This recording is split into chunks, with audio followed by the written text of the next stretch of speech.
Some people think that our heart is our most vital organ. Actually, it's not. Our brain is. Our mind is a maze, a labyrinth of experiences from birth that creates the reality we live. God designed us to thrive on earth with joy through human interaction and relationships that shape and mold us. But what happens when those interactions break us and shatter the hope and the innocence we once held? How do we find our way home? How do we pick up the pieces? Can we ever be made new? There is hope for the brokenhearted because our Savior and Creator designed us to repair. We just need to be shown the way. Join us on a journey as we learn how to take Jesus to our past, restore what was lost, and bring healing to the fractured soul. Hey guys, welcome back to Resistance Chicks. We're your hosts, Leah and Michelle. Are you okay? Yeah, no, I'm fine. You all coughed up? You know what you're choked up about? Dolly Parton.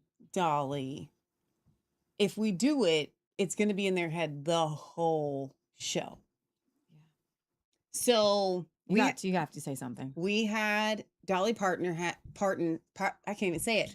Dolly, just Dolly. She's gone on to the other side. We're not sure which side, but we're going to pray that it's the Some upper side. Christians are absolutely sure of what side she's on. I'm not so sure. So here's the thing. What is going on with this?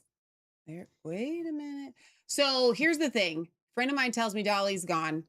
Started a little bit of a conversation. Here's the problem. This is what I want to say about Dolly Parton. Voice unmatched. So good. I would Infectious. say matched. Nah, dude. I think she's that great. oh yeah, you don't listen to her. She's great. You girl, she's got some pipes. Okay, so hear me out. Problem is that yes, she did a lot of good things, especially for kids and the reading and stuff like that. So, like, I did always want to go to Dollywood because it just seemed really fun. Hear me out. This is what I said to my friend, that in an era where purity was still a prevalent thing in America, Yeah. she pushed the envelope on sexualization. And she did it with an accent, innocence, and a smile on her face. And with them pipes, everybody just said, do what you want to do, girl. You sing, you can just do you, be you. And Leah, what did you say in the car? Where she was the type of person that would walk in the room and make everybody believe that she didn't want anybody to look at her because she wanted it all to be about everybody She was else. fake humble, guys. But then, like, you don't walk in a room like that.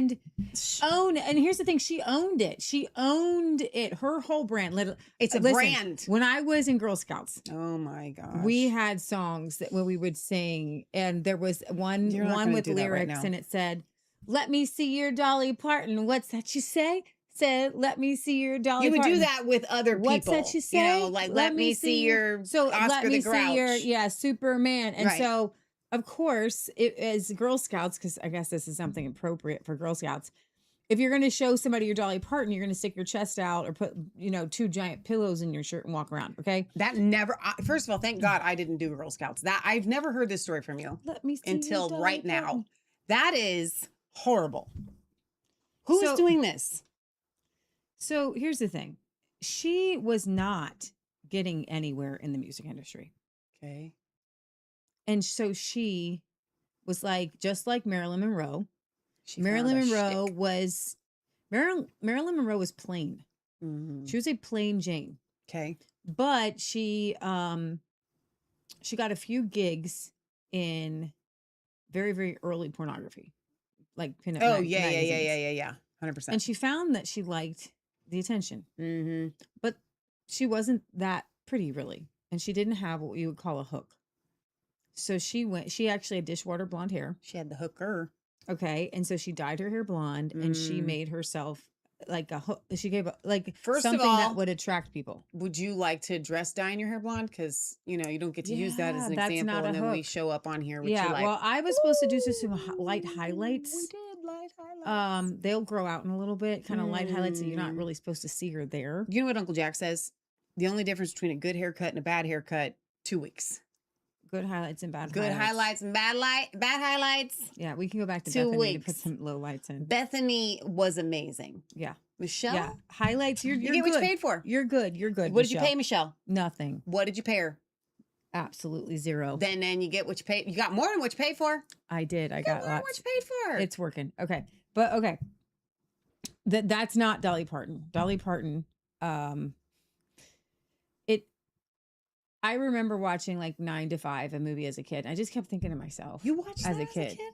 We're working 9 to 5, way way to to make a living. living. Yeah, of course we all did. It was like, here's the thing. When you're a kid in the 80s, I and did you not have see that movie. I mean, no I saw like cable, passings of it, but you've got no cable. You get 5 channels. Mhm. Okay, NBC, ABC, CBS. CBS, PBS, and Fox. So channel 19 is what our channels, and they would play the the 80s movies. Mm-hmm. Okay, so they played that one like a lot. Long live the Okay? 80s. The 80s. So same thing with Dolly Parton as Marilyn Monroe. She wasn't getting anywhere. She wasn't getting anywhere. Okay, and so she lost a lot of weight, about 50 pounds. Holy cow. And so then she had some implants. Oh, dear God. Okay. The implants were in the 1980s. Mm-mm. And then she, They're so bad for you. They're dangerous for your body. yeah. She said she joked for years the total cost running into the millions just to keep the girls looking the way she wanted them to look. Hang on, wait. What? What are we going to talk about here tonight? Because it's not Dolly. I know. We're going to talk about schools. So in the 1980s, Dolly Parton didn't just have implants. She became known as, a chest the size of 2 basketballs. Okay. And I am not happy with the Christians who are like, but Dolly Parton did good. Dolly Parton donated things. Well, if Jeffrey Epstein donated things, and I'm not saying she's Epstein. No, she's not Epstein. Okay, but when your entire brand is on low cut, cleavage showing, the guys, she didn't wear just any clothes. And people will say, everything she owned had to be tailored. well, she couldn't just wear any clothes. Yeah, actually she could. Because I know wear a a big old lot. sweatshirt. I know a lot of big chested women. Mm-hmm. I know zero They get custom clothes. that get those kinds of custom clothes. And not even just those kind of custom clothes. She's getting nipped and tucked to give herself the tiniest waist possible. It's not normal. It's not natural. Nothing about her on the outside exuded God now, or the creation of the Holy Spirit. And there are scriptures. Now, I'm not dogmatic on this, but can we just have a conversation? This was not a woman who got a little Botox. This is not a woman who got a little fillers. It's not a woman who just got a little plastic surgery. This is a Jan Crouch on steroids, okay? This is not a woman who walks into a room and is like, hey, I'm humbly here just kind of trying to look nice and look my best, right? This is, I want you to look at my chest. 100%. I want you do not she constantly wore fishnetty things right here so that men and women are constantly looking right here. Okay. This is not a woman who was accenting beauty. It was sexuality. 100%. She accented her body in a sexual way until the day she died. Yeah. Okay. Until she was 80, she was so vain, sexually vain, that when she entered a room, she was like, here I am. Mm-hmm. I'm here and my chest is here and you're going to look at it, whether you like it or not. And you know what? I'm going to sing Jesus songs all the way. Let's address 2 things and then we're going to get on to the rest of the show. Sorry, I got to. It's on my chest. I got to get it off my chest. You really had to do that. Dolly didn't. She never got anything off her chest. Now keep going. What have you reduced the show to, really? What has Dolly Parton reduced her body and life and legacy to? Okay, so here's what I want to address. And you should be dressed. How many Dolly dad jokes do you have in there? I don't know. Keep going. We'll see. Mine earlier was it'll probably be an open casket and she'll probably be popping out of it. That was my joke. I did, Or but that was in she the car. will look like herself because she's She would always look like plastic herself. surgery. Okay, so here's the The deal. fillers are already there. Let's not reduce to their level. The problem is that when people, let's take homosexuals, for instance. Oh, good. I know where you're going. When people want you to accept their sin Mm, and normalize it, come on. they foist it on you. And you have Foist to it. accept it Yes. or you're a bad person. Mm, And so they make you treat them like they're just like everybody else. But they're not. They're actually causing people to sin. They're actually forcing their sin into your space. It's not, I'm living my sinful life. Just let me let me, do my own thing. That's not what they are doing. They are literally saying, I am living a sinful life and you are going to have to receive that into yourself. And that's what Dolly Parton unfortunately did until she died. So we pray for her soul. 1 Timothy 2. Women should dress modestly and have self-control. The idea is not dogmatic. It is that you are not supposed to purposefully come into a room to the point where you're purposely drawing all the attention to you. I'm going to use this word one more time. On purpose. You know what? There are naturally very beautiful people. And you know what? You can dress really nice and you can wear makeup and you can do whatever, okay? As long as your purpose is in a humble way and you're not thinking I'm entering this room so that everybody will look at me in a prideful, vain way.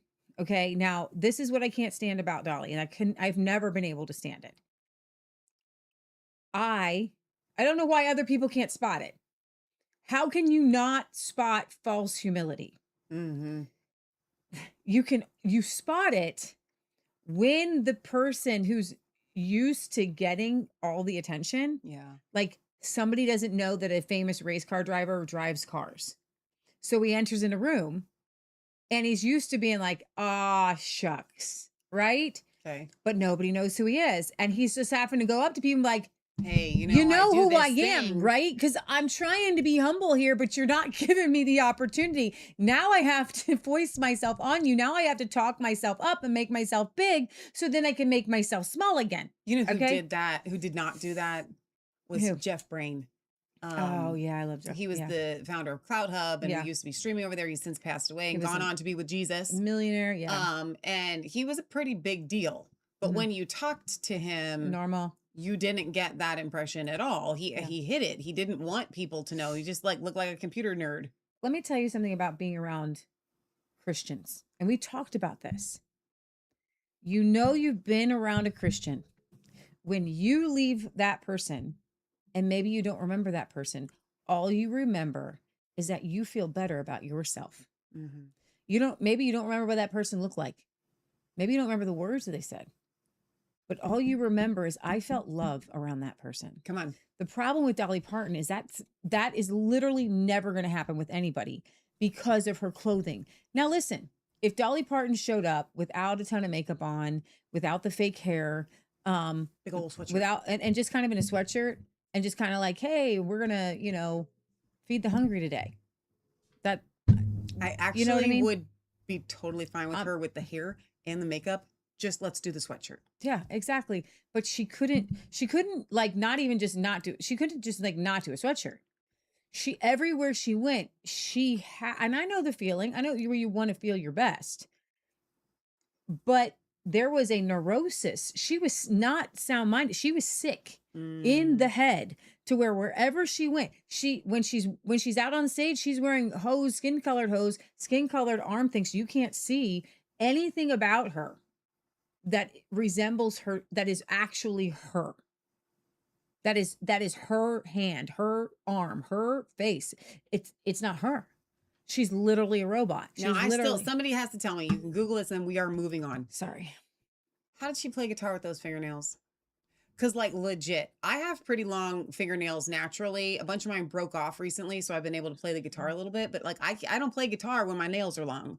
And she had those long nails and she's like, I just do play them. I'm like, no, you don't. You lying. Let me just read my thing. I'll be done. Dolly Parton built an empire built on those surgically enhanced, the nips, the tucks, the fillers, and that deliberately over the top, low cut, look at me style. She admitted it for decades, openly. She said she does whatever it takes so the mirror shows Dolly. The mirror shows Dolly. Oh. Compared herself to a show dog that needs constant maintenance and joked that it costs a lot of money, millions, to look that cheap. That wasn't some quiet personal choice. That was the brand. The big hair, the exaggerated figure, the flashy revealing outfits weren't accidents.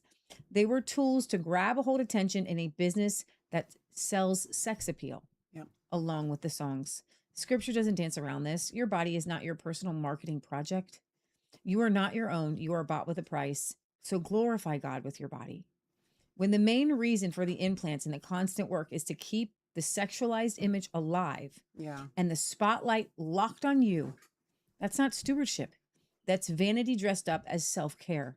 1 Peter 3 and 2 Timothy 2 both slam the idea of women prioritizing elaborate outward adornment over the quiet inner beauty that actually matters to God. Revealing clothes that draw eyes to the body, to a specific part of the body for entertainment value. Her chest was entertainment value and jokes for millions. Okay. At square in the middle of this warning. Yes, she talked about Jesus. She recorded gospel songs and she gave money away and she did real good with her imagination library. I'm sure she did. I don't know. None of that cancels the public choices. You can sing about the Lord on Sunday and spend the rest of the week selling a carefully crafted, artificial, attention-seeking version of yourself. Oh, man. That's the tension a lot of Christians are feeling, and pretending it isn't there isn't helping anyone. Her family says she's with Jesus. He has the final judgment. But Dolly Parton put a lot of weight on the temporary, the outward, and the attention that her outward appearance bought. That is not a small thing when the Bible keeps telling us the opposite direction. Sherry says she was consistent with the false humility. Our family saw it when we went to Dollywood. Yes, it was family fun. However, there was one way out of that place. We were all funneled through the Dolly store, and kids all the way through that huge merchandising tunnel were begging their parents to buy everything that their little eyes desired. And then my question is, are there life-size dollies everywhere? I'm going to tell you something. I do not want my children looking at a woman with tight clothes with fake chest who's making her brand on the size of her chest. Yeah. I don't want my kids looking at that. That is not family friendly. And I'll tell you what, I'll take it a step further. It's satanic. It is, yeah. Because that is exactly how the devil comes in as an angel of light. And I tried to find her last music video, one of them that she did, where she was like dressed up as some sort of We played it on the show. vixen. It was satanic. The song lyrics were about the devil. It was weird. It was really weird. If you guys have it, send it to me because I can't find it. But like it was truly satanic. And she was like 78 years old, still dressing like a hooker. What are hookers? They're trying to hook you in for the sexuality so that they can get your money from you. And I will tell you what, all of the good she did, and I don't care if Pornhub girls are giving away money to people. I don't care if Pornhub girls are preaching Jesus or the gospel or whatever. I cannot believe Christians out there with Pornhub Dolly. That's what she is. You don't have to be completely sexually explicit to be. Porn is any sort of art or entertainment or that is designed for erotica. Mm-hmm. And you are not going to tell me that giant basketball chest implants that with her chest hanging out is not pornography. Yeah. She is a living, walking Playboy girl. She's a living, walking billboard of sexuality and lust and perversion. I don't think she went to heaven. Done. Bible's pretty clear. There you have it, folks. Bible's pretty clear. You can walk like a duck. You can quack like a duck. You ain't no duck. Could we explain the anger, vitriol, and bitterness behind everything that you're saying? I would like to. I think that you guys have to understand where Leah I've and had a beef with Dolly my entire life. I think it's more than that. Leah and I come from a sphere where these quote unquote influencers, Christian influencers, are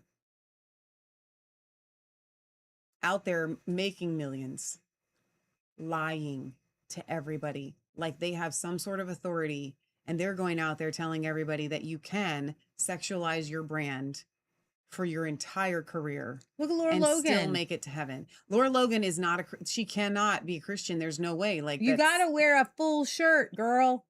A you full know, shirt. So why is it important to address this? It goes back to what I was saying. When people that are in sin force themselves on you and society and say, you will say that I am good.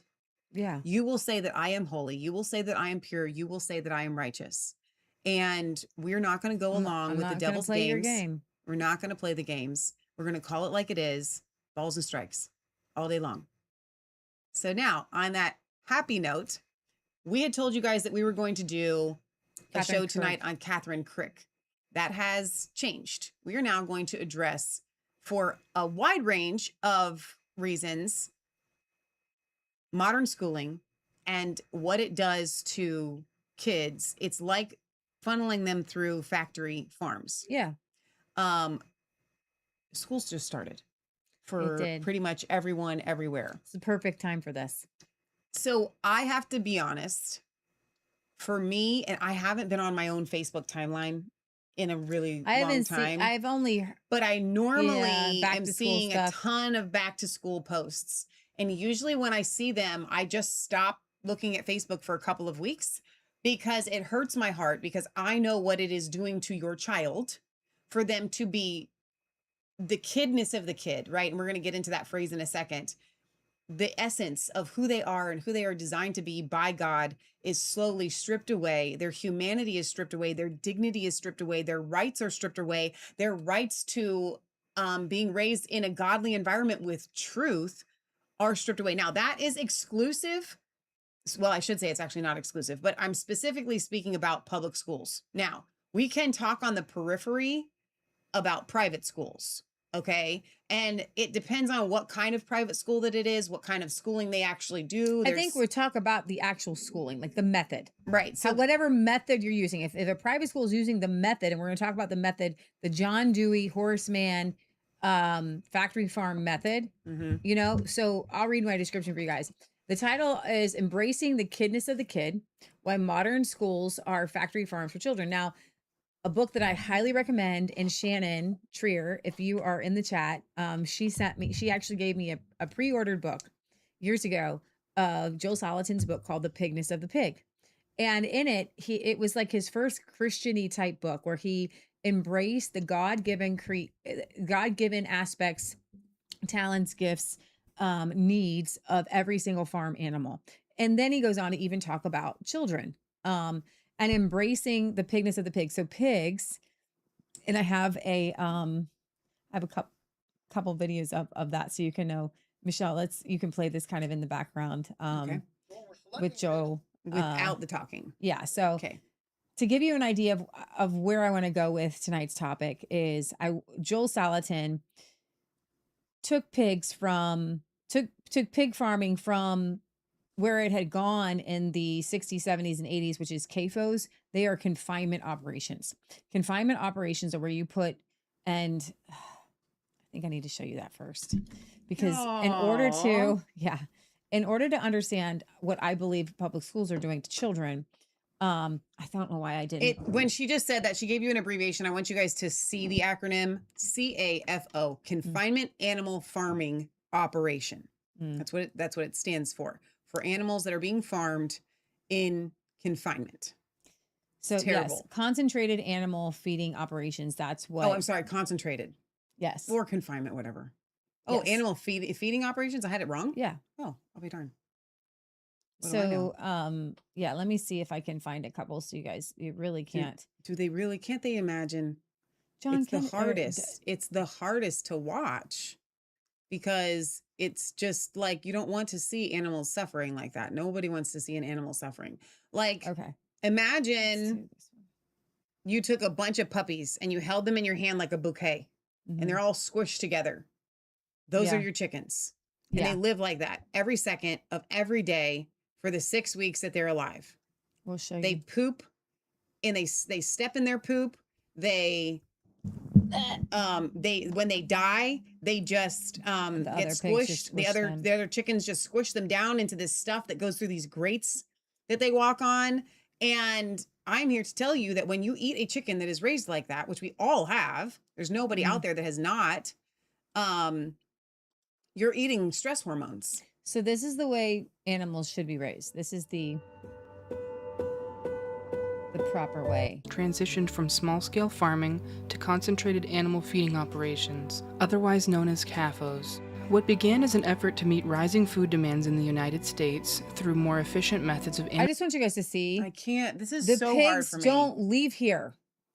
They just grow, and this is where your bacon comes from. This is where your ham comes from. Animal production has resulted in these CAFOs dominating Super our food stressed supply animals. chains. This industry has This is how your meat is raised. transformed traditional That's a dead bird. That's a different chicken operation, but yeah. agriculture also into really a system terrible. They dominated by profit maximization and mass production, and has caused a shift Well, that's that an egg production, prioritizes isn't it? That's an egg efficiency production. over environmental quality and public health. It has created systemic harms that That is an abomination. disproportionately affect both vulnerable communities and the broader food system, imposing consequences that extend far beyond the farm itself. Also distanced consumers from how that food is. Actions of animals were raised in confined spaces, often under corporate control. These operations are designed to maximize output within limited space, reflecting a shift towards treating agriculture as an industrial system rather than what it was created to be, a food source and a livelihood. What's more important here is the shift itself. When you see this, what does it make you feel like? Yeah. Agriculture moved from a decentralized system based on land and local Well, pause knowledge right to there. one I just want you guys to recognize something, that when you eat food, you eat meat and you eat eggs, you automatically assume that that is the kind of life that that animal has had, because you are raised with knowing, the farmer in the dell, that chickens are all over a farm and, cows are out on grass and like all the things. And so there's not really an excuse, but you do get an shaped by excuse when you industrial don't logic. know. That's fine. But once you do know, so what Leah and I did is, a lot of people, when they watched Food Inc., they became vegetarians. We said, we're not going to become vegetarians, but we're going to change These are lagoons, and they are just horrible. the way that we consume our meat. We were already raising chickens for eggs. Then we got 2 pigs and we started raising chickens for meat. And guys, I'm here to tell you that anybody can do this. Anybody. Because even if you live in an apartment, you can raise rabbits on your balcony. Like, seriously, we all can have a hand in this. This is a feedlot. This is a Or finishing feedlot. You can get your... Do those cows look happy? They look sick. You can get your food from farmers who ethically raise their animals. I'm not saying this. I know it probably comes out sounding really, I don't ever want to sound condescending or that I'm This is picking one of on the you guys. worst. I don't mean, I'm angry at the situation, not at you for being raised in a country where this is the norm. It's not your fault. Do you see how these pigs are raised? It's like not our dark. fault. It's in a building. It stinks. They poop. They sleep in their poop. They lay in their poop. There's just slats on the They're ground. just so it slats goes in the down. ground, and then they eventually. You know what this is? It is a concentration camp. It is prison. a concentration camp. The same thing with the chickens. Now, this is what they do to children. Maximum production. That's why we're showcasing this. This is not a Okay. show tonight about the animals. Exactly. But I wanted you to see the theory behind what I'm talking about tonight, and go ahead and play my Salatin one on What type of pig? this one. You just had That one. This one? This one, yeah. The pigs that the industry uses, we call them Arnold Schwarzenegger piggies. They've got a great big rear end and they look like a square. What we want is a more torpedo phenotype. So if you see this black spotted pig, that's a perfect pig for what we're talking about here, because he's straight. You can lay a stick from his shoulder, and his hindquarter is all straight. The red one right there is excellent as well. Sloped off a little bit in the back, sloped off in the front, and straight down the sides. They have a great gait. They walk really well. These real square, boxy Arnold Schwarzenegger piggies, they don't like to walk, you know, they actually don't perform in this kind of a setting. This is asking a little bit of the pig. You know, we need them to put on a little bit of fat.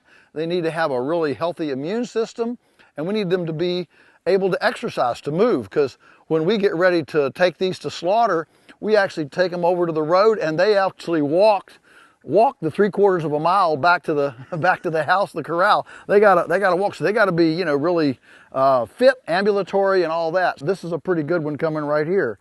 You can see he's flat along the edges, and his rear doesn't stick out too far, and he's sloped off in the back, sloped off. We call that a torpedo phenotype. That's what we're looking for. Notice we've got all sorts of different colors, and people are always asking, you know, what breed of pig do I get? What we have found is there's way more difference within breeds than there is from breed to breed. Every breed has pigs with this kind of torpedo body phenotype that we like, and pigs that are like Arnold Schwarzenegger piggy that have been bred up and they're... I want to explain that. Do you want me? Do you mind? Yeah. So our friend Tim, he raised cattle. He called them the long-legged loony ones. Those are the cows that he was referring to. But we have noticed this significantly with our piglets. When they are born, you get the ones that have the longer legs, that are taller, and they do very well. Those are the healthier pigs. Yeah. They actually usually have less fat, more meat. Not always, but most of the time. Longer legs. And then, and this is across the heritage breeds is what he's really talking about. And then you have the ones that are kind of shorter, fatter, you know, more prone to getting like hip issues and just getting too fat, too big. Yeah. You know, kind of having that like Arnold Schwarzenegger piggy that he mentioned there. So we have noticed that significantly with our pigs. And as a matter of fact, we chose the boar that we did because we had 2 males and we could castrate one of them. We chose the long-legged one because we felt like it would do better to be able to actually mount the girls as opposed to the shorter legged one that was going to be more fat. And it's also a snout thing we've noticed a lot, like the long, narrower snout. They're not as desirable when you're selling piglets, but they indicate that they are that better breed that he's talking about. Yeah. There. So, the concentrated animal feed operations, they were slowly built up to make food cheaper. And we're not embracing creation the way God created creation. And so when you see Joel Salatin and you see him putting animals on pasture, chickens on pasture, cows on pasture, you breathe easier. It's just a beautiful place. It's a beautiful scenery. The animals, pigs love to root. He puts his pigs in the woods. They like the woods. They like to root in the woods. And this is my description for the show. Our favorite regenerative farmer, Joel Salatin, has an amazing book that teaches us to honor the pigness of the pig, letting animals live according to their true nature instead of confining them into concrete barns under artificial light. Tonight, we ask the same thing of our kids. Modern education often looks a lot like industrial farming. Long hours of forced sitting in fluorescent lit concrete boxes. Literally concrete boxes. Standardized routines and little to no room for movement. You have to stay in your seat for 8 hours a day. And you're lucky if you get recess for a half an hour. Yeah. It's a prison. It's a prison. No curiosity, no play. What if we stopped treating children like production units and started embracing the KIDness of the kid? Wild energy, messy exploration, outdoor learning. I'm going to talk a lot about outdoor learning. And I have something to share with you. If you are in Ohio and you have kids, for September 23rd, our friends are putting on the coolest homeschool co-op. It's just awesome. You guys are not going to want to miss it. And the freedom to grow at your own pace, their own pace. Okay. Long before the genderbread man, and Michelle, I want to could you bring this up to show people what the genderbread? So the genderbread person, do you guys remember the genderbread person?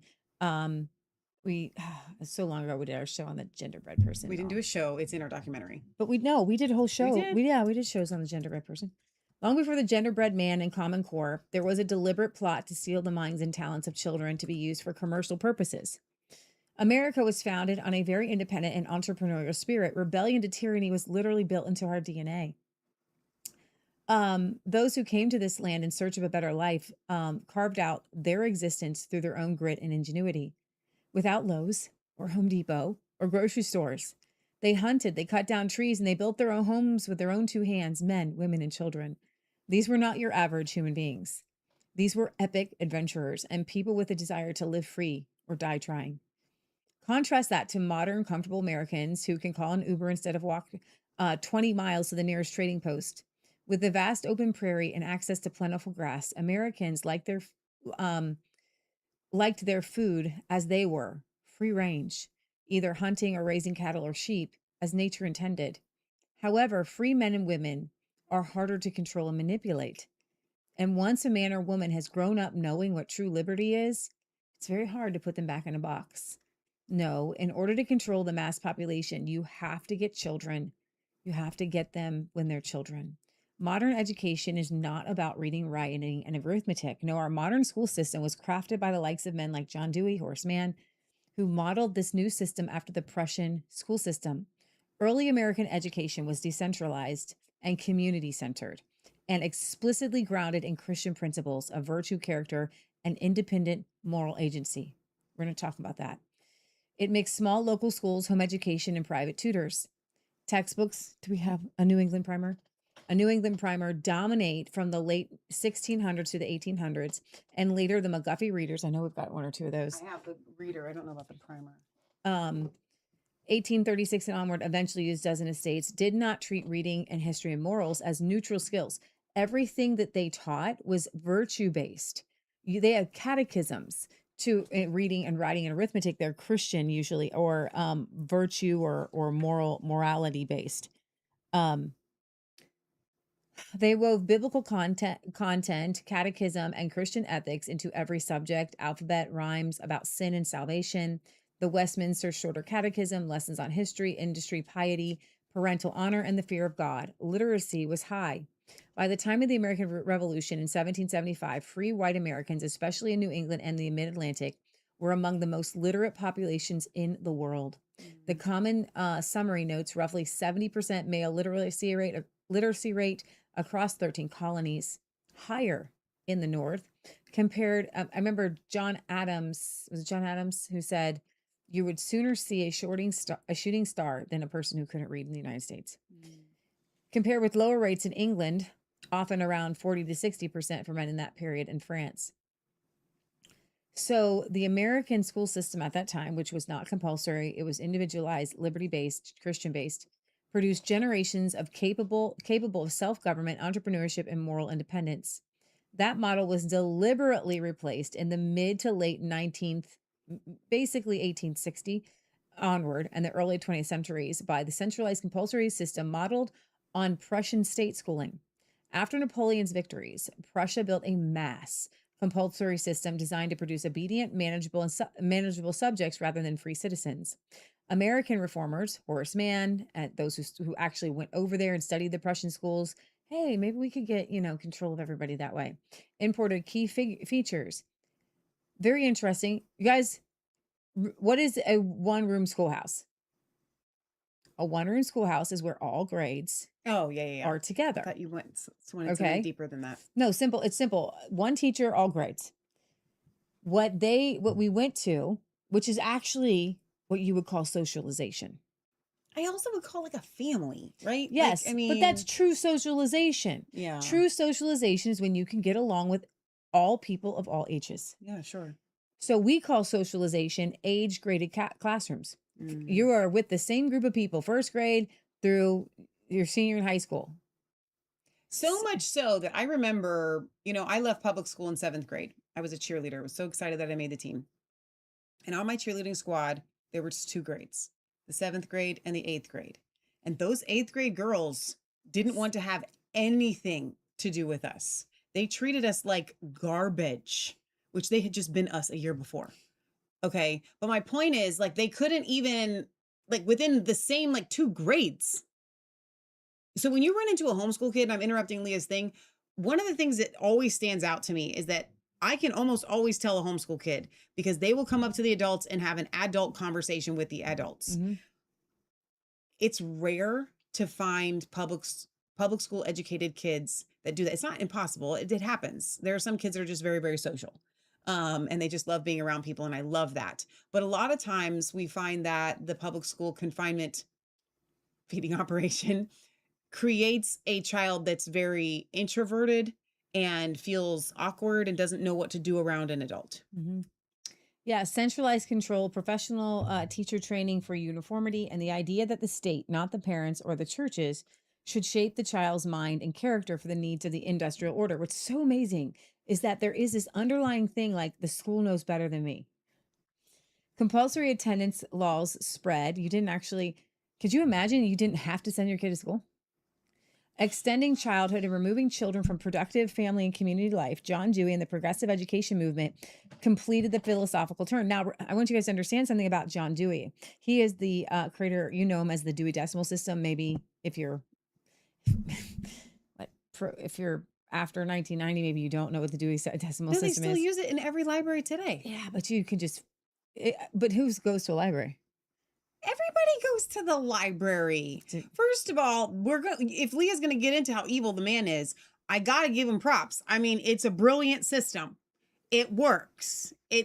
Somebody could have come up with a better system or an equal system. I don't know. They didn't. The Dewey Decimal System works. So John Dewey was actually a secular humanist, and he was a progressive, and he launched the progressive education movement, and he turned the compulsory education into the humanist education. And that's why I'm telling you that public school education is truly horrendous. There's 2 aspects to public education. It's not necessarily what they do teach you, it's what they don't teach you.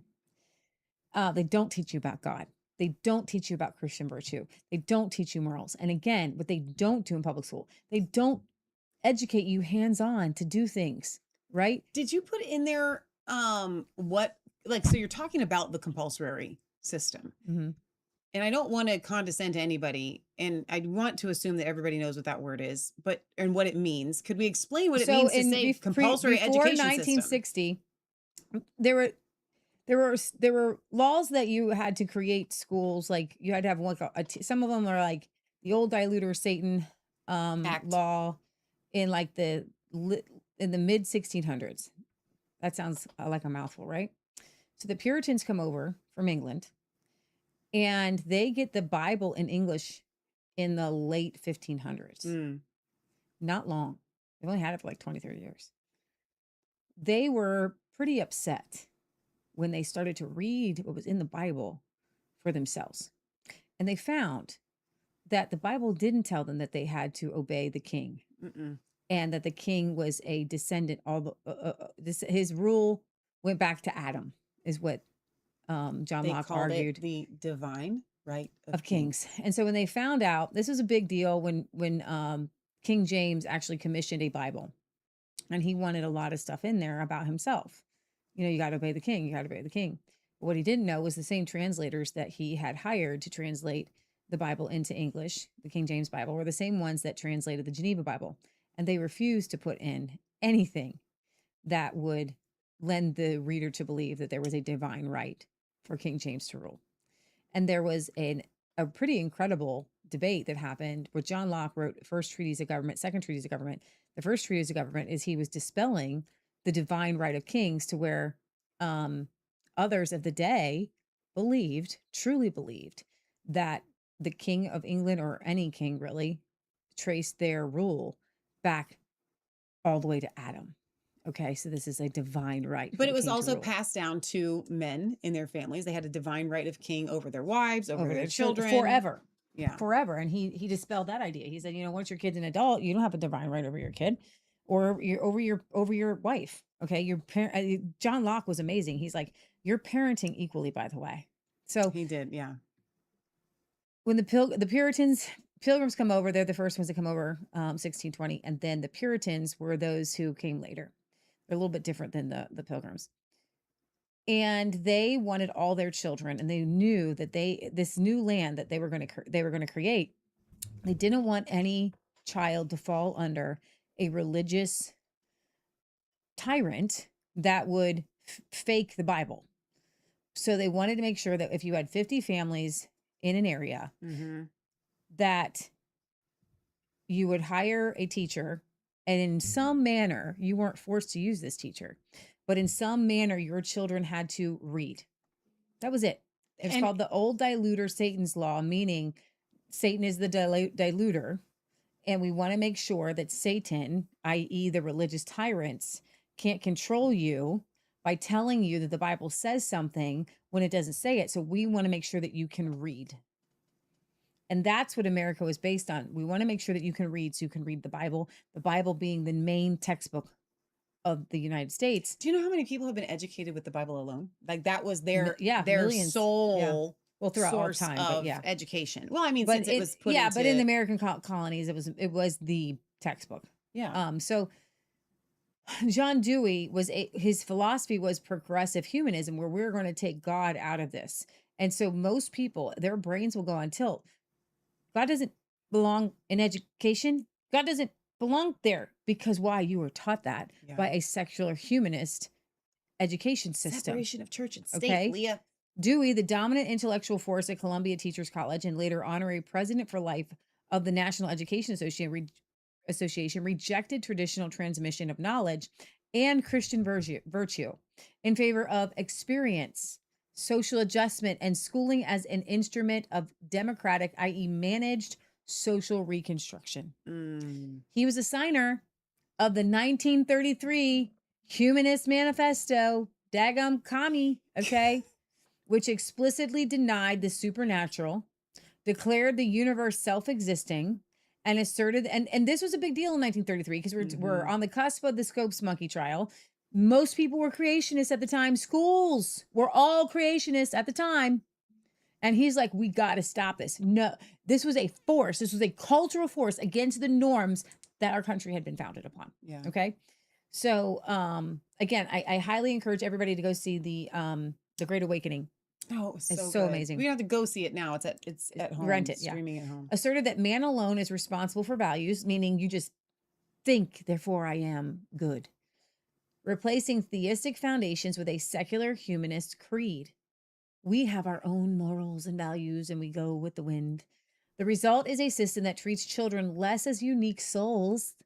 The secular humanist, it's just like where communism goes.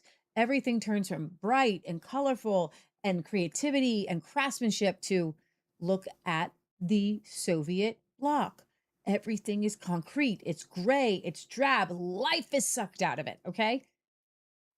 Replacing theistic foundations with a secular humanist creed. The result is a system that treats children less as unique souls to be formed in virtue. Children need to be formed in virtue. That's good. We are not created. All have sinned and fallen short of the glory of God. Train up a child in the way he should go, and when he is old, he will not depart. Right? Spare the rod, spoil the child, and please don't beat your children. And more as raw material to be standardized. What homeschooling does, or a Montessori education, or any sort of education that is child-based, will look at each child and say, what are you good at? And this was, I was talking to Michelle. We were discussing a new friend and his nieces and nephew, and how one nephew didn't have a good work ethic. And the other niece didn't, but one niece did have a good work ethic. And if I could tell this story, I think it's fitting. Michelle, you said that his one nephew really wanted this really expensive sweatshirt. His parents were like, no, it's expensive, man. So this awesome uncle is like, dude, I'll make you a deal. Help me strip my deck, and you're going to get that sweatshirt. And the kid was like, nah, don't need this sweatshirt. It's like, dude, I'm offering you something out of the kindness of my heart. Like, here's the thing. This particular uncle didn't need you to help strip the deck. He was trying to teach you a virtue. Yeah. Do you understand? He's trying to teach you a virtue, right? Hard work, is a virtue. And I got to thinking about why these two particular children are just like most kids. A little bit in American kids, a little bit of titles, and they don't want to do hard work. And I do not blame the kids. Mm. And you know what? I don't really blame the parents. They are in a system, and that's what I'm here to talk to you about tonight. When you put a good child, a bad child gets worse and a good child turns bad in this system. Oh, no, that's a good way of putting it. It's Right? unfortunate. Yeah. And so this particular system that locks up ingenuity, locks up creativity, It's not their fault, you natural see. freedom movement. And then you are told what you're going to learn, and you have 30 other kids in your class. And then maybe you've got 5 or 6 third grade classes, and you're all learning the same exact thing every year, the exact same way. Yeah. But maybe you don't learn that way. Maybe you learn hands-on. I was telling my sister, I was like, I want to see a class, and I actually have some cool videos, so don't worry. She's got a whole show. We're going to be here till 1 a.m. with all these clips she's got up here for tonight. I want to give an underlying long intro. I like it though. Don't skip it. What if we took school and we did something like we took 5 varieties of trees outside? You mentioned this today. And first of all, you can sit down and in a book, show kids what leaf they're looking for. Yeah. Show them what bark they're looking for. And then make a list of what each tree is good for. Then we pack a lunch, we go outside, and we identify these trees. And then you know what we do? We cut down these trees. And then, I think is it locust? Locusts are really good for poles. Which ones are really good for baseball bats? Is it locust or is it sycamore? It's not sycamore. Okay. Well, I don't even think it's locust. It's maple bats. like the Louisville Sluggers. Maple. Well, whatever it is. It's certainly not maple. That's certainly not it's oak. It's got to be oak. Oak. Okay. Somebody put Oak's in the the chat. hardest wood out there. What is a good Louisville Slugger made out of? Okay. It's got to be oak. So different trees are good for different projects, different things. So I would have the kids sawmill the wood and Matt, what's the slugger made out of? what kind of tree? It's a baseball bat. Hickory. Dickory dock. Jeez, The mouse went up the clock. Oh, Chris got it. Thanks, Matt. Ash. Oh, is it? Okay, and ash. Ash. Well, Chris guessed hickory. Dang it. Now I feel dumb. Ash trees. All of our ash trees died. I know. It was it was an anti-baseball pandemic. It's They a all died in conspiracy Ohio, all to of kill them. all the baseball bats. Yeah. So here's what I would like to see. I'd like to see 5 different varieties of trees made into a baseball bat. And then the kids make the baseball bats, turn the baseball bats on a wood lathe, right? Carve their names in it. And then they go outside and they hit baseballs and they decide which tree is good for a baseball bat. Right? Yeah. Okay. And then you can calculate the trajectory Love it. of how far the baseball goes. You can do math, science, everything. And then you pull in God into it and somehow. Okay. The trees of the field will clap their hands. That is what I would call a real education. Well-rounded education. Right? Well-rounded. But that's not what you get. You get a book, you sit down, you got to read a book. You got to do a test, read a book, do a test, read a book. Let me read Kimberly's comment because this goes right to that, actually. She said, public schools teach kids how to take tests. My kids' elementary school taught how to pass the Pennsylvania system of school assessment, the standardized tests, so that the school could get more funding. That's what they do. Thank you, Yeah. Kim. Okay, so back to the Humanist Manifesto, which denies the supernatural, declared the universe self-existing, and asserted that man alone is responsible for values, replacing godly foundations with a secular humanist creed.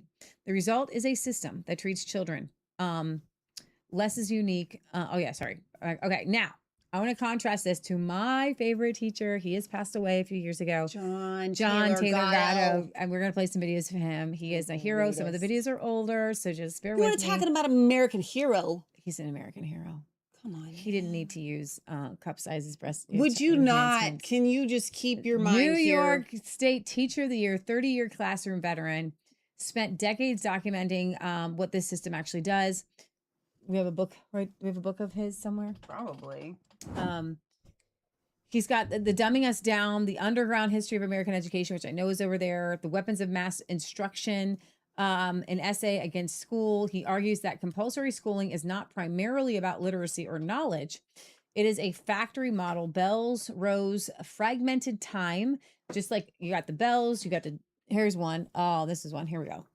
Everybody should read this book, The Underground History of American Education. There's another one we've got over there, forward by Ron Paul. Of course. Okay, Weapons of Mass Instruction, the Essays Against School. He argues that compulsory schooling is not primarily about literacy or knowledge. It is a factory model. Factory, bells, rows. Do you have the bell clip? I think I might. I don't know. The John Taylor Gatto bell clip is the best. Keep going. I'm sorry. Fragmented time. Hey, I'm really, really doing good on this. I don't want to have to leave. Bell, put it down, shut your mind down, right? How many of you have ever been, I will tell you, this is my thoughts.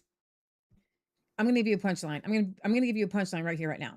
Oh gosh. I was homeschooled for on and off. We were public schooled. I was mostly public schooled. I could not imagine being public schooled again after I was homeschooled the second time. I have nightmares. But the time wasted. I got done an entire day's worth in 3 hours. Yeah. And then as a high schooler, I could do whatever I want. And Michelle and I, with me helping Michelle a little bit with algebra, our mom did not homeschool us. No. If you can read, yeah, we schooled ourselves. you do not need a teacher. Okay. No. Now, I would say this. You know why we didn't need a teacher? Because all we were doing was reading in a book. But if we were outside in nature, if we were doing things hands-on, we would have needed a teacher. Okay. I needed a teacher to teach me how to change the oil or change a tire. Like I need to see that. Yeah. Anything you need to see done, you need a teacher. Okay. Without YouTube, without videos. However, I will say that even when I was homeschooled, it was still book work. Okay. Mostly just book work. My real education in life started after I stopped being homeschooled because even the homeschool model is wrong. I want to insert something here though. Our homeschool model that we did. I'm sure other people are doing it right. When you are, when you need to learn like a thing, that's when you need somebody to teach you. You don't need somebody to teach you the book work. But once you know how to read, once you know how to do, math, if you can read, you can actually teach yourself math through math books that have instructions. I taught myself in geometry. I love geometry. Like, it's the only math I like. So my point is, so what I learned that I needed a teacher for was electrical, installing windows, woodworking. So I had phenomenal instructors, teachers. So I came up with this. I know this is really great. Was I cutting you off? You gave me that look. No, I didn't give you a look. Yes, you did. I just jumped in on you. You are here right now. You know why you're here? Because you are continuing to learn because you want to learn this. Okay. When you are interested in something is when the great learning happens. Okay.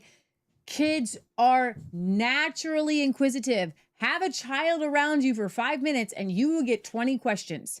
You know what you do? Put a lesson around that. That's what I do. Yeah. Okay. Kids don't know it. They don't recognize that it's school. It doesn't need to be school because kids are already naturally inquisitive. They want to learn. Teach me how to tie my shoe. Many of them want to learn an instrument. Many of them want to learn a language. Benjamin Franklin's father was so amazing. He would allow Ben to sit in on his manly meetings with the local town meetings. Right. And then he would take Benjamin around to the cobbler, to the mason, to the, they might be the same thing, to the bread maker, to the shoemaker. And he would take them around to all these different people until he found something that he enjoyed. And then at like 12 years old, he's working for his brother at a print shop. And then at 13 or 14, this guy is starting his own newspaper. Okay. Entrepreneurial. He was amazing because he found something that he was good at, that he loved, and his dad allowed him to flourish. Okay. Children, what's your goal with kids? That's a good question. What's your goal? Is your goal to stuff in as many of the standardized information that you think that, do I need to know about Great Serpent Mound in Ohio? We had Ohio history for an entire 8th grade class. Like, I don't need to know it. I don't remember it. I don't care. I don't even remember who was here. And it probably wasn't even accurate It was information. a waste of stinking time, okay? But if you take me around Ohio, take me to Hocking Hills, teach me about Old Man's Cave, teach me about Ash Cave, teach me about the Native Americans who were there, I'm going to learn a lot. And I'm going to learn to love Ohio. And take me to Kentucky and do the same thing. Right? But don't make me sit there and, memorize the dates of Simon Kenton and, Well, so think about this. And for our world viewers, and I think we only have Barry here tonight, but because it's so late over there, but for people that watch this back, I don't know about you guys, but for Americans, our American history, very short period of time, is repeated every single year from kindergarten through 8th grade. Every single Did year. you know that? You They get just the add a little bit more? same stories. Where's the world? Like, we don't get world history. You want to know why Americans are so like tunnel vision and we don't know anything about the rest of the world? Because they don't teach very much of it. Like, you get it in high school, but like, why not start as a child? What's that? So The Discoverers. That's such a good book. you want to give kids a bedtime story? No, it's good. You want them to grab a book off the shelf Come on. and have you read it to them, and then you Yeah. learn it. This right here, you can do like maybe 3 years of curriculum from here, but you could just read it. The Discoverers are about all the cool things and how they were all created in the sky. No, sorry, not in the sky. Just all different things. Like this one is in 1597, Galileo himself was actually supporting the Potomac system in a series of lectures, blah, blah, blah, blah, blah. Then we talk about Galileo. We talk about Inside Ourselves. We talk about, I don't know, the Gutenberg Press, the pyramids. It's amazing. We went around the world. We actually read this entire book as a family out loud. I love this book. So, there's so many things. If your kids don't want to learn, you're on the wrong subject. They want to learn something. Okay? Or you're not doing it right. They need to go outside. They need to do something. All right. So, in short, we moved from an education that aimed to form free, virtuous persons under a Christian moral order to one that by design manages and standardizes them under a secular industrial managerial order. The concrete buildings, the forced sitting, the artificial light, and the regimentation are not accidental. It is designed to make you go mad. They are the physical expression of that shift, just as industrial agriculture denies the pigness of the pig, factory schooling denies the kidness of the kid. So I want to go over to, let's just play some John Taylor Gatto. He's the greatest. You guys are going to love him. You're like, where has this dude been my whole life? Let's play him on the Prussian system here. I know this is old school video. No, it's good. Is this it? Over. One more? This is Well, it? you can play that one first. sure? It doesn't matter. Yeah. I can do whichever. Yeah, go ahead. He talks so slow. Okay, I'll read that. Read it. Go back. Sorry. I was trying to do the things you wanted me to do. Okay. I don't even know how to say that. Teutonic Knights. A military and religious order of German knights, priests, and lay brothers originally enrolled circa 1191 as the Teutonic Knights of St. Mary of Jerusalem.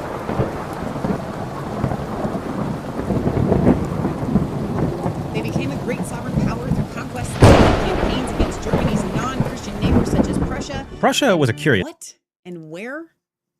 Livonia. Never heard of it. From 1225, abolished by Napoleon in 1809, the order was reestablished in Vienna as an honorary ecclesiastical institution 1834 and maintains a So this is about the titular Prussian connection existence. to school.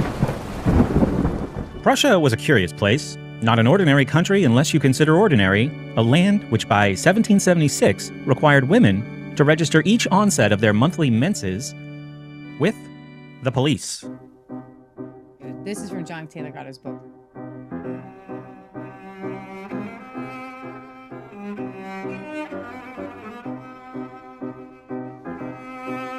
Foundations of modern schooling.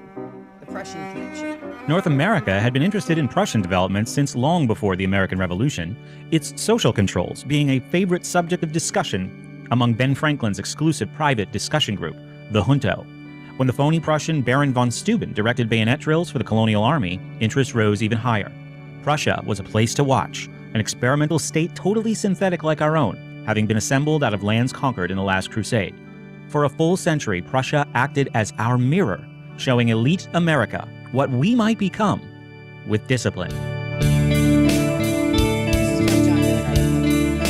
Horace Mann's own political party, the Boston Whigs, charged that proposals to erect German-style teacher seminaries in this country were a thinly disguised attack on local and popular autonomy. The critic, Orestes Brownson, allowed that state regulation of teaching licenses was a necessary preliminary only if school were intended to serve as a psychological control mechanism for the state and as a screen for a controlled economy. If that was the game truly afoot, said Brownson, it should be reckoned an act of treason. Where the whole If that was the game, if you need to license teachers, you need to license them because you're trying to control people. Yeah. And that's an act of treason. No, pause right there. Just hang on. I don't know that not everybody caught it, even though you repeated it.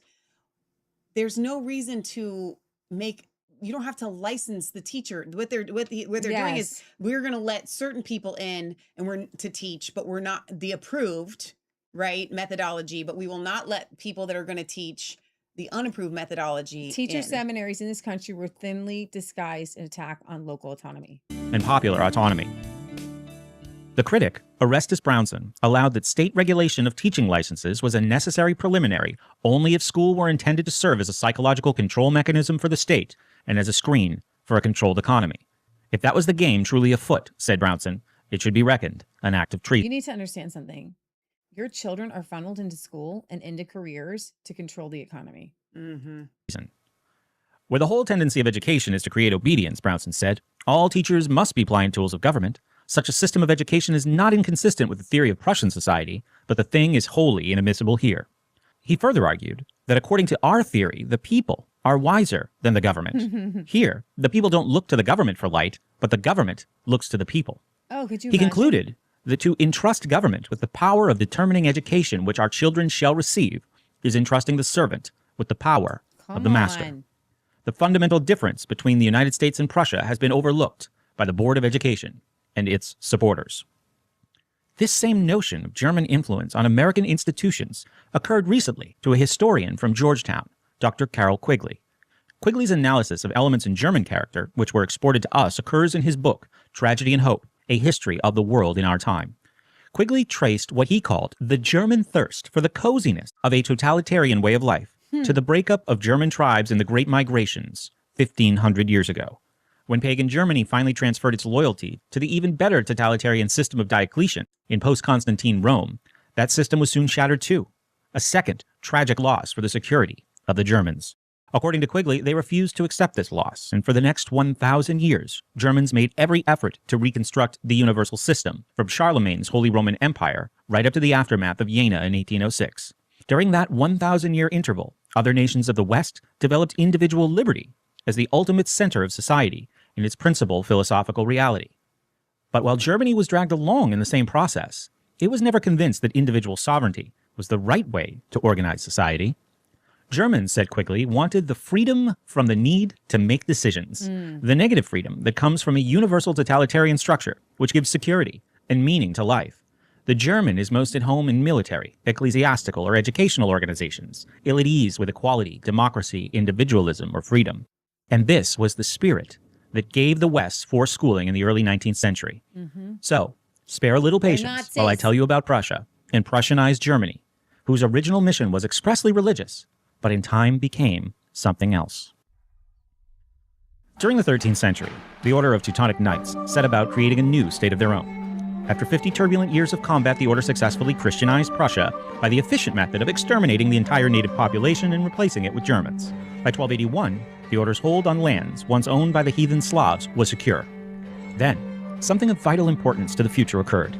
The system of administration selected to be set up over these territories was not one patterned on the customary European model of dispersed authority, but instead was built on the logic of Saracen, centralized administration. an Asiatic form first described by crusaders returned from the Holy Land. For an example of these modes of administration in conflict, we have the Herodotus account of the Persian attempt to force the pass at Thermopylae. 1740 onwards, it was feared throughout Europe for its large, well-equipped, and deadly standing army. The mature Prussian state structure was almost complete. During the reigns of Frederick I and his son Frederick II, Frederick the Great, the modern absolute state was fashioned there by means of immense sacrifices imposed on the citizenry to sustain permanent mobilization. The historian Thomas Macaulay wrote of Prussia during these years, "The king carried on warfare as no European power ever had. He governed his own kingdom as he would a besieged town, not caring to what extent private property was destroyed or civil life suspended. The coin was debased, civil functionaries unpaid, but as long as means for destroying life remained, Frederick was determined to fight to the last." German writer and statesman Johann Wolfgang von Goethe said, "Frederick saw Prussia as a concept, the root cause of a process of abstraction consisting of norms, attitudes, and characteristics which acquired a life of their own. It was a unique process, supra-individual, an attitude depersonalized, motivated only by the individual's duty to the state." Now today, it's easy for us to recognize Frederick as a systems theorist of genius, one with a real country to practice upon. Under Frederick William II, Frederick the Great's nephew and successor, from the end of the 18th century on into the 19th, Prussian citizens were deprived of all rights and privileges. Every existence was comprehensively subordinated to the purposes of the state, and in exchange, the state agreed to act as a good father, giving food, work and wages suited to the people's capacity, welfare for the poor and elderly, and of course, universal schooling for children. The early 19th century saw Prussian state socialism arrive full-blown as the most dynamic force in world affairs, a powerful So we're going to go to part 3 on that because it's like the same. affairs was opened.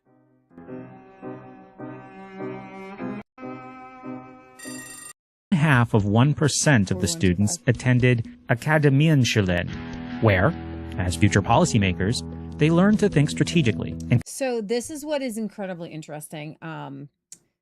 Some of the children in Prussia were sent to a different kind of school where they learned to think strategically. They learned to think independently. They learned to think in a way where they're going to be in control. But it would still benefit the construct, but you have to raise rulers and you have to raise the subjects. Yeah, and people who can think on their own. Exactly. contextually, they learned complex processes and useful knowledge. They studied history, wrote copiously, argued often, read deeply, and mastered tasks of command. The next level, Realschulen, was intended mostly as a manufactory for the professional proletariat of engineers, architects, doctors, lawyers, career civil servants, and such other assistants as policy thinkers at times would require. From 5 to 7.5% of all students attended these real schools, learning in a superficial fashion how to think in context, but mostly learning how to manage materials, men, and situations, how to be problem solvers. This group would also staff the various policing functions of the state, bringing order to the domain. Finally, at the bottom of the pile, a group between 92 and 94% of the population attended people's schools, where they learned obedience, cooperation, and correct attitudes, along with rudiments of literacy and official state myths of history. This universal system of compulsion schooling was up and running by 1819, and soon became the 8th wonder of the world, promising for a brief time, in spite of its exclusionary layered structure, liberal education for all. But this early dream was soon abandoned. This particular utopia had a different target than human equality. It aimed instead for frictionless efficiency.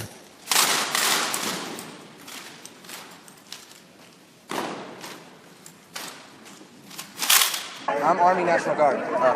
So I serve 2 purposes instead of 1. I go to Afghanistan, Iraq, and do all that. I stay home, and we have an earthquake or something, or like 9/11 goes down, guess what? They grab all of us, and they pull us over there, and we start with the rest of people. And riots break out, the cops can't handle it, they call us. We go in and help bust out the Satisfaction offered too many windows into better lives, too much familiarity with better ways of thinking.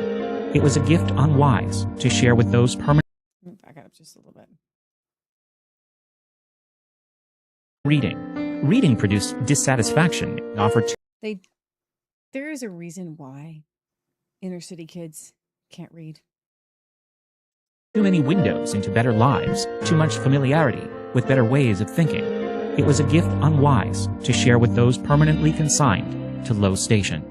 Heinrich Pestalozzi, an odd Swiss-German school reformer, was producing at this time a non-literary, experience-based pedagogy, strong in music and industrial arts, which was attracting much favorable attention in Prussia.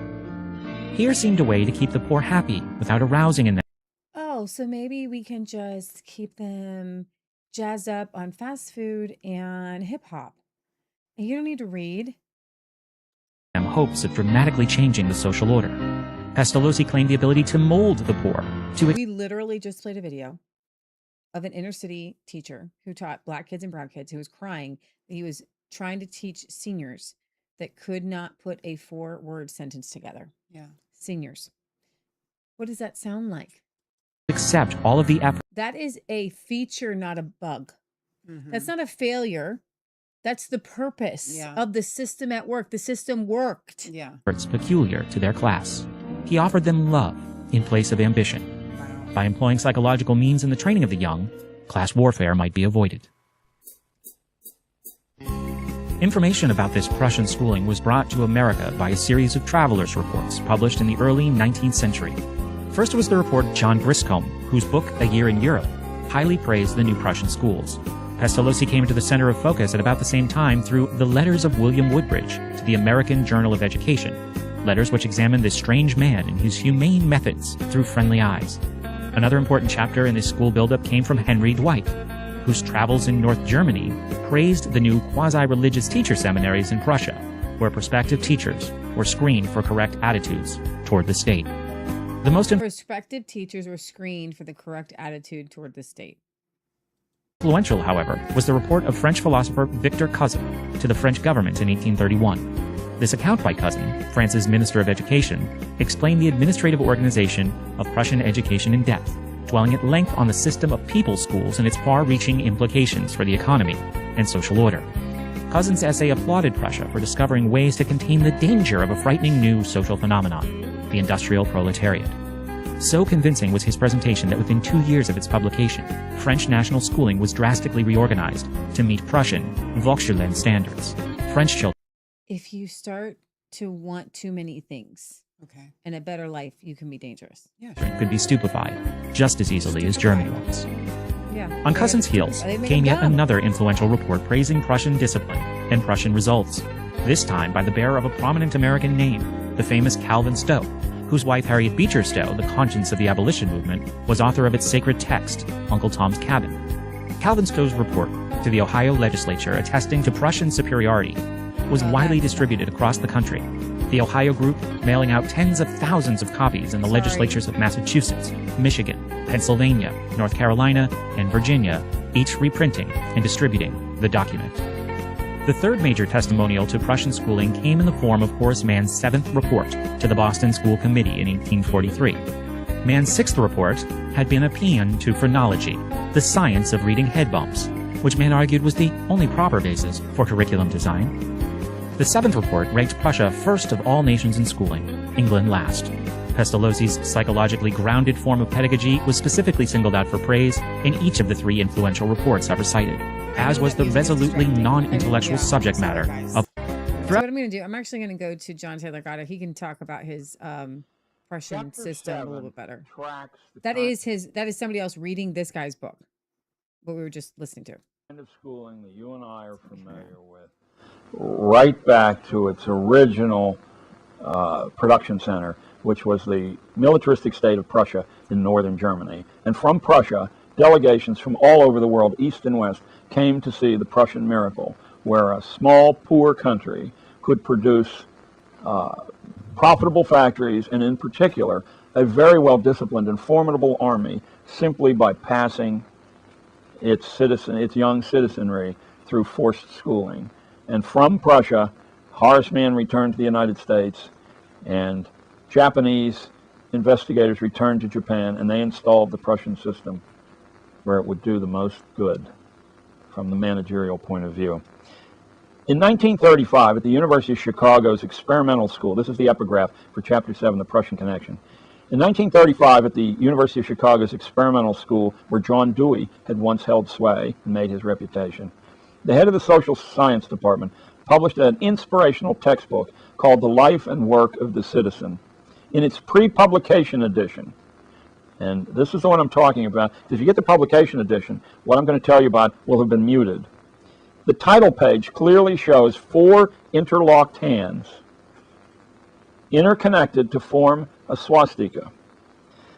And the markings throughout the book for the chapter divisions and also for inter-chapter divisions are done with the fascist emblem, the bundle of sticks held by an eagle. By 1935, the Prussian pattern and Prussian goals had embedded themselves so deeply into the vitals of American institutional schooling that hardly a soul noticed that the traditional purposes of this pedagogical enterprise were being abandoned. If you remember from another part in this film, the traditional purposes were to develop good people, good citizens, and to make each individual his or her personal best. Those were replaced by a 4th purpose that comes to us directly from Prussia, and that is that school would be an assistant to the economy and to the government. School would be an assistant to the economy and to the government. Okay, yeah, you can do your thing. Yeah, you can be whatever you want to be. Now, he went back, and I know that was, he spoke kind of like quickly over the swastika, but when we're talking about the Prussian system, we're literally talking about the pre-Nazism system. Like, it is the system that created Nazi Germany that we imported to America. The educational system that created Nazi Germany. Our school system is a Nazi system, okay? And therefore, school children should be looked upon as human resources, not as individual spirits. I'm sure They and we all have these, we all work at companies. We don't, thank you, Jesus, but most companies have a human resource division. Well, and they teach you how to be a team player. Now, there's actually nothing wrong with being a team player. No, I didn't say anything about being a team player. I'm saying when a company sees you as a human resource. I thought you were going to say kind of like they become more like the hive mind, right? We all work together for the same goal, which in a company, yes. I mean, that's when a actually company is looking helpful. at your resume, are they seeing who you are? Are they seeing your family? Yeah. I know a woman who just didn't get hired because the Boys and Girls Club in Cincinnati said they couldn't hire her because she had kids. And the last person with kids didn't work out. If you're going to work for a company, I would hope and pray that that organization sees you as a human being and not as a resource. Well, our best friend has a phenomenal company that she works for. It's not a company, it's a business. It's a steel company, but it's very, very small. Yes. And every single person is seen as a valuable human with being. Family and like he's Mr. Fuzzyworth. You know, the guy from Christmas Carol. I don't know. Now I can't that say to it. no The one bosses, watching good this guy. will the term human Fezziwig. resources Fezziwig. not be familiar. Something about That was fuzzy. the Prussian outlook on people. Chapter 8 nails the origination of forced schooling in the fashion that we have it to coal mines and the coal mining powers. Wow. A dramatic shift to mass production and mass schooling occurred in the very same moment in history, and they are definitely intimately related with one another. Mass production actually isn't really possible, certainly not the way we conceive of it, without an endless source of energy, which absolutely prior to coal was not available anywhere in the world. Winds come and go, water ebbs and flows, but coal power can go on at a steady rate around the clock.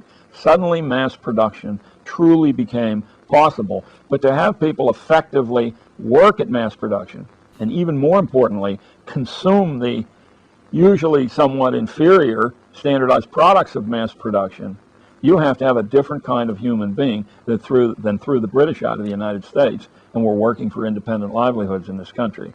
You know what I just got out of that? And I don't know if we're going to get through any of Leah's tabs if we keep interrupting this amazing man, but think about you're on an assembly line and your job is, right?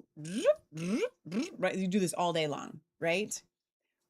What that does is what he was saying is inferior products due to mass production.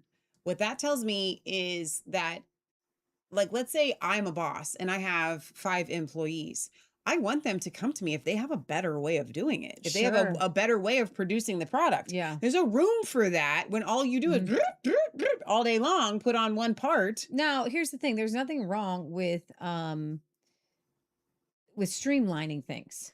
It's when you're using people As a then now machine. as a machine, because here's the thing. But I don't want your mind. I If just you need you to need physically somebody do a to thing. just put one piece on, maybe you don't need that object. I know. Maybe you don't need it. All right, let's keep going. Sorry. This chapter, chapter 8, is called A Coal-Fired Dream World. A dramatic shift to mass production and mass schooling occurred in the same heady rush. Mass production could not be rationalized unless the public accepted massification. In a democratic republic, school was the only reliable long-range instrument available to accomplish this. Older American forms of schooling would not have been equal to the responsibility which coal, steam, steel, and machinery laid upon the national leadership. Coal demanded the schools we have, and of course oil, which displaced coal in the center of our affections also. And so we got these schools as an ultimate act of economic rationality. Chapter 9 deals with the kind of mentality which evolved in order to make efficient the heavy use of machine interventions in human life. It goes by the seemingly harmless expression scientific management, and between 1890 and 1920 it was as close to being a national religion as anything you could imagine. Time and motion studies, which we have with us today. So in the Industrial Revolution was only made possible by a generation of kids that it wasn't what they were taught. It was what they weren't taught as far as academics. Is how they were taught. They were taught, you know what? Life kind of stinks. I'm supposed to obey the man. I have to follow the rules. I have to do things that hurt, do things that don't make sense. Right? And so when you're in that system, that's that's when you're a slave to the system. Mark Twain, I have never let schooling interfere with my education.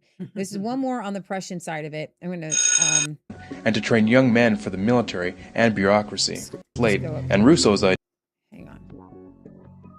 Influencing this new system from the beginning was Prussian philosopher Johann Gottlieb Fichte. Combining John Locke's view that the children are a blank slate and Rousseau's ideas on how to write on that slate, Prussia established an educational system that was considered scientific in nature. An important part of the Prussian system was that it defined for the child what was to be learned, what was to be thought about, and how long to think about it. What should you think about, and how long should you think about it? Well, we're going to do math.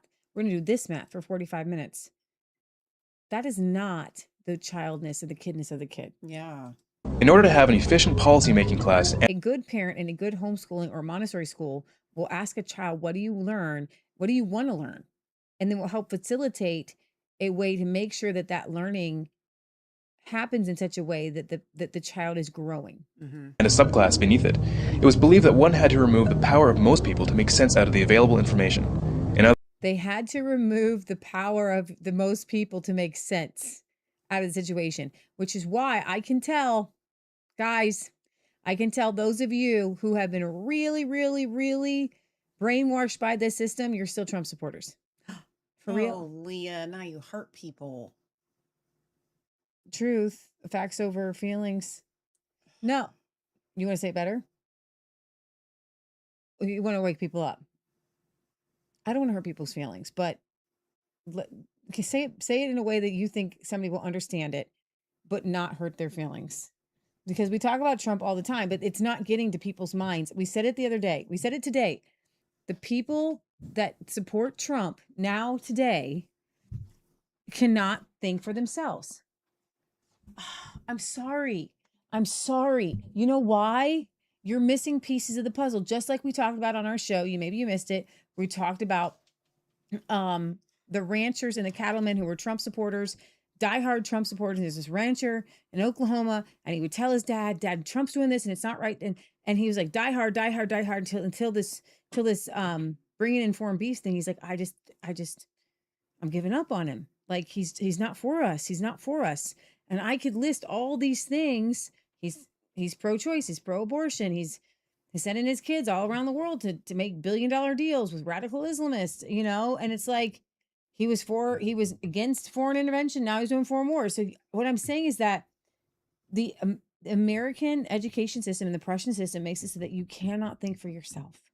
So I'm asking, I would like to insert something to that. I don't disagree with you. I would not have chosen Trump supporters as my I want to help you. I want to retain you as a viewer and not offend you. The last few that we have left, we don't make fun of them or funny? tell them, and I'm not making fun of anybody, but this is funny because the run up to the 2024 election, for months and months and months and months and months, I would be like, Michelle, stop.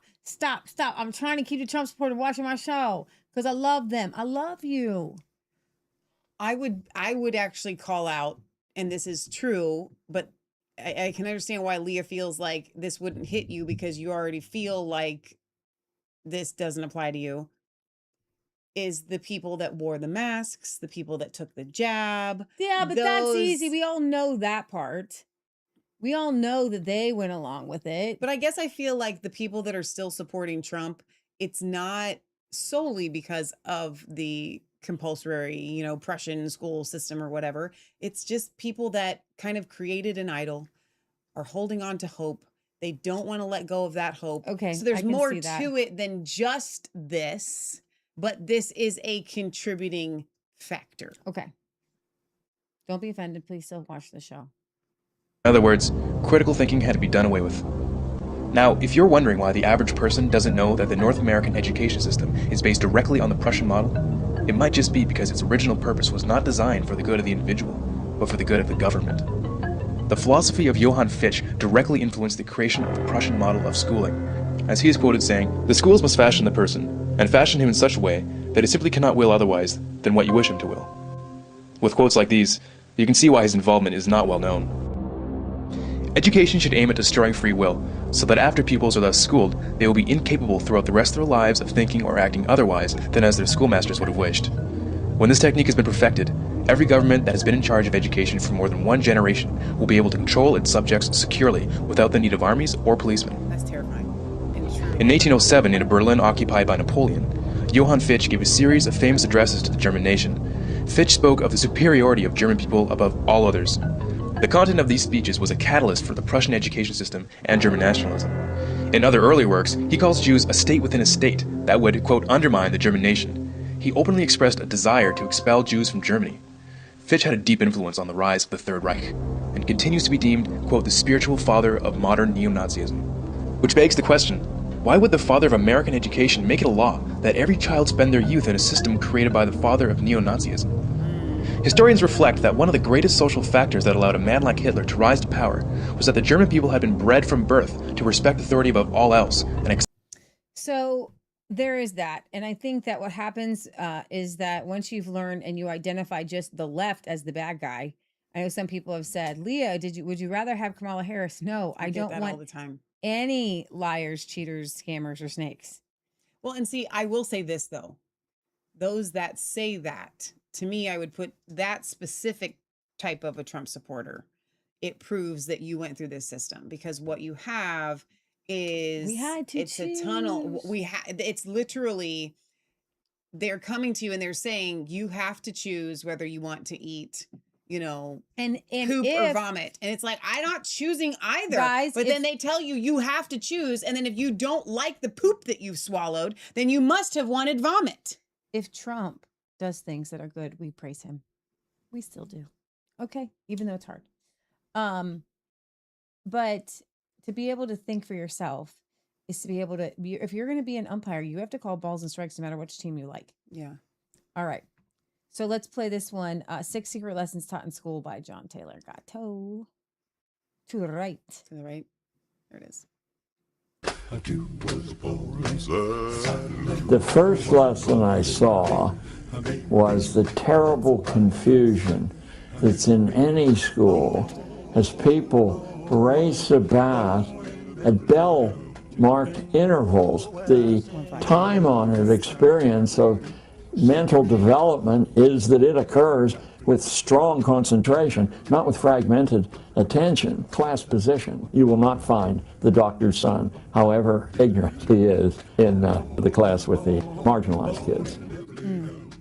Indifference is wonderful. This is a factory to create indifference to intellectual things, to ideas. They have to be whipped, ordered, and disciplined to do anything. Or, just as bad, they have to be offered bribes to do it. Emotional. Part of education system that we have right now is to make you hate it. Exactly. So that you will go on to do things you hate. Yeah. Dependency, sure. Probably half of these 60 million kids who attend schools in the United States, removed from their own families at a very vulnerable age, become emotionally dependent on a pat on the head, a smile, avoiding an insult. Intellectual dependency. In spite of rhetoric to the contrary, a teacher's nightmare is invested in those kids, if any, who actually have learned how to think for themselves. The teacher's job. A teacher's nightmare is a child that thinks for themselves. Nightmare. Is not only to convey bits of information that should not be challenged, but also to convey how you connect those bits of information, but not practice in doing that for yourself. You memorize someone else's connection. What is a circle? Billy Handler. A circle is a closed curve in which all endpoints on the circumference are equally distanced from the center point. Very good. I love that clip. You can't just say it's a round thing. You can't say what you think a circle is. You have to memorize exactly the way other people see that circle. Additional self-esteem, this really ties into the grades, the test scores, the signs of approval by the teacher. You're allowed to feel good about yourself if an authority issues a signal that you can do that. On the other hand, if the authority condemns you, the only way you can feel good about yourself is to become an outlaw. So that's like, yeah, and that's what like the grades are about, right? So if I'm going to do a class on, you know, how to build a replica log cabin, you guys are going to finish the class. Oh, this is a good time for this. This is such a good time for this. Pause there because I want to do a shout out to Eric Mathis, who I was literally thinking about less than 2 days ago. And he popped in the chat. Haven't seen him in ages. Hey, Okay, Eric. so say hello to Terry and the kids for us. But I want to read his comment. He says, I absolutely agree with you, Leah.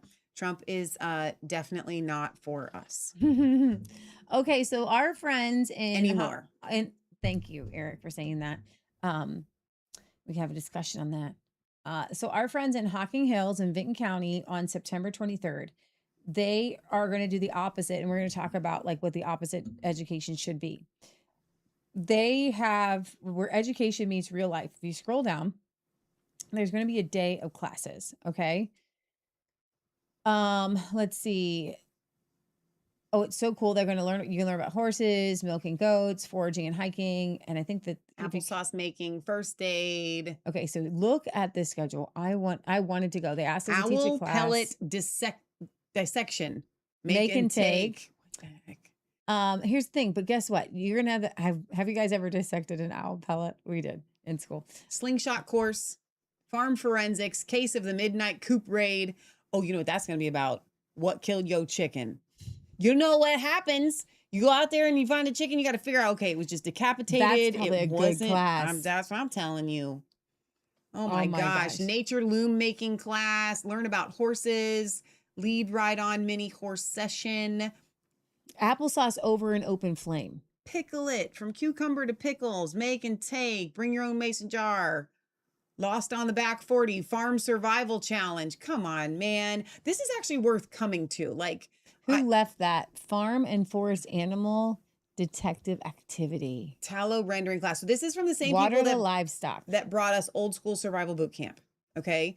It's a 1-day homeschool experience that's going to be in Vinton County, at Vinton County Fairgrounds, which is in Hocking Hills, Ohio. If you guys can make it, it's Wednesday, September 23rd. So it's coming up, but you can still register. It's a month away. Okay. And it's for all ages. Yes. If we could participate in this, we would be teaching classes. We just weren't able to make it. So what I love about this is you're not having grades. You're lost on the back 40. We're going to figure out how to get back. Let's go. Okay. When you're going to be canning on an open flame, does your jar actually suck down and seal? A+. You know what I mean? So, I'm really excited about this. This is the kind of education your kids need. Yeah. And I love this so much. So please, if you're a homeschool family, head out to, and this, it's worth a drive from wherever. So the website is thehomesteadhomeschool.com. Thehomesteadhomeschool.com. Wait, is that going to be up on our website or anything? I think they can remember and come back to this timestamp. Thehomesteadhomeschool.com. Okay. So I think we did a good job on kind of the negative change in education. But I want to go over here to David Barton, 4 Centuries of American Education, and how our American education was actually based on Christian principles at one time. Sorry, I'm still looking for it. There it is. You want to start it from the beginning, or do you have it? Start at the beginning, and I'll hit some This spots. is a very young David This Barton is here. Very young. I'm sorry, some of these are, It's good. people haven't made some good ones lately. So No, it's good. America is now entering its 5th century of educating students. For every generation of Americans throughout the 17th, 18th, 19th, 20th, and now the 21st centuries, a good education has been a major emphasis. It was that way when the first colonists arrived here 4 centuries ago, and that goal remains unchanged today. Yet by what standard should a good education be measured? It must be measured by more than just technological advances. It must also be measured by how much content a student has learned and how well that student has been taught to think and to reason. Unfortunately, there's abundant evidence that while the technological advances in this generation have been significant, the cognitive advances have not been nearly as great. Consider, for example, this 1862 geography test from Chicago Public Schools. Notice some of the 4th grade questions in 1862. How many degrees of longitude are there? How many degrees wide are the temperate zones?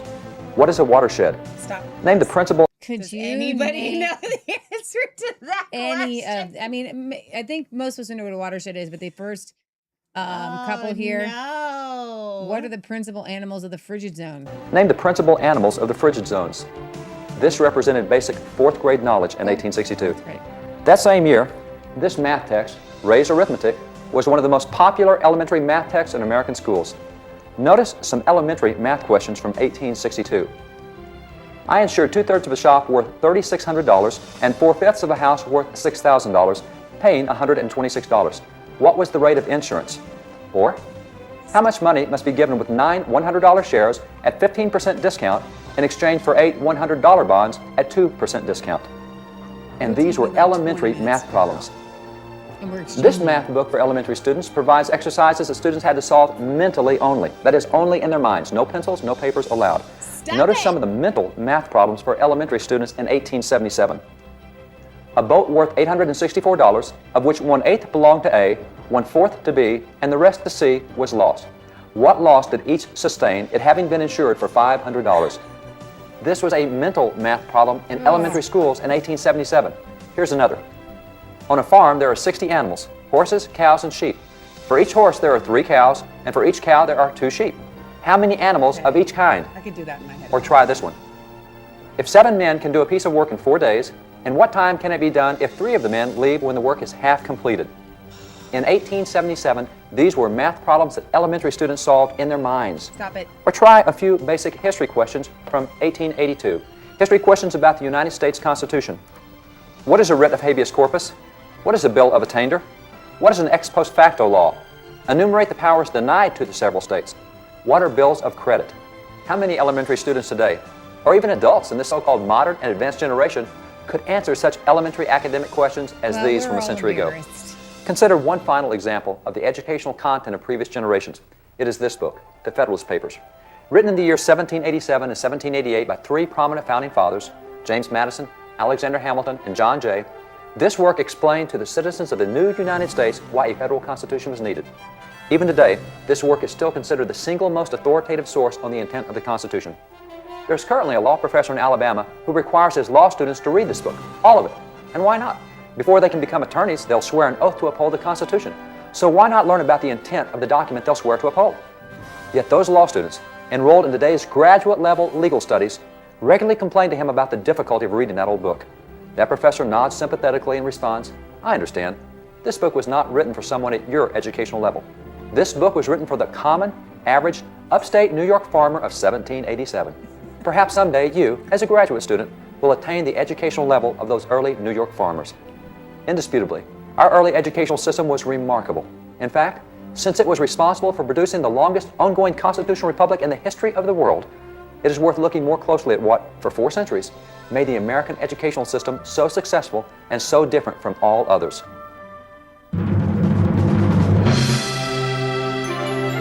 Abraham Lincoln, the philosophy of the schoolroom in one generation will be the philosophy of the government in the next. Oh, that's good. In Princeton. Harvard was started by the Congregationalists as a school to train ministers of the gospel. It produced signers of the Declaration such as John Adams, John Hancock, Samuel Adams, William Ellery, William Hooper, Robert Treat Paine, William Williams. So Harvard was a Christian school, as was Yale. At Harvard, they had to say, this is one of my favorite quotes, everyone shall so exercise himself in reading scriptures twice a day, Harvard, that he shall be ready to give such an account of his proficiency therein. In reading the scriptures twice a day, that he shall be ready to give such an account of his proficiency therein. At Harvard, academic endeavors were built upon the foundation of biblical principles, and this was a philosophy of education that produced a significant number of those who founded our philosophy of government. Yale was another popular school of that day, and like Harvard, it was started by Congregationalists as a school to train ministers of the gospel. It produced signers of the Declaration such as Lyman Hall, Philip Livingston, known as Light Horse Harry Lee, a true friend of liberty and America, would promote religion and bear down on profanity and immorality. Why? Because it was understood that American government was merely a reflection of American citizens. If citizens became profane and immoral, the government would become profane and immoral. And history has proven that such governments do not survive. So naturally, a friend of America would promote religion and morality. Not only did prominent American educators such as John Witherspoon equip students with a biblical foundation in academic education, but they were so committed to sound education for all students that they directly confronted 2 centuries of tradition and law imposed on them by the British and founded some of the first schools for women and for African Americans, something unheard of at that time. For example, John Witherspoon personally... One of the important I told you one of the important reasons for reading. Here's the old Idea Satan Act. Education based on God's Word. This Bible-centered emphasis on education was common in subsequent education laws as well, a fact confirmed by the records of foreign visitors to America. Following America's surprising success as an independent nation, foreign observers would travel here to investigate what had caused America's rapid rise. These foreign visitors would document our various customs and practices and then return to their native countries and publish the results of their investigations. One such foreign visitor was Frenchman Alexis de Tocqueville.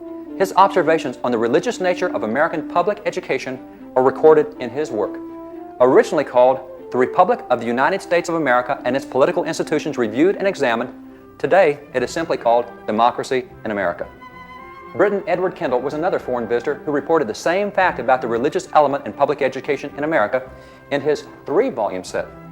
As he traveled from state to state, he would document the diverse aspects of American life, from courts of justice to Indian missions, from prison systems to theaters and public entertainments.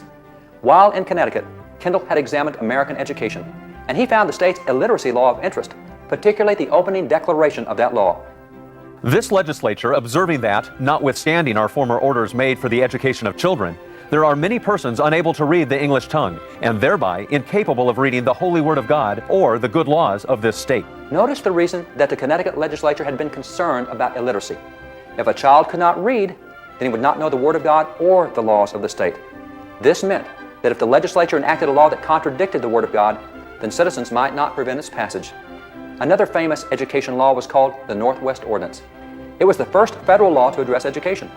Significantly, that law was passed at the identical time and by the identical founding fathers who drafted the First Amendment, the very same amendment that the courts now interpret as prohibiting the presence of religious activities in public schools.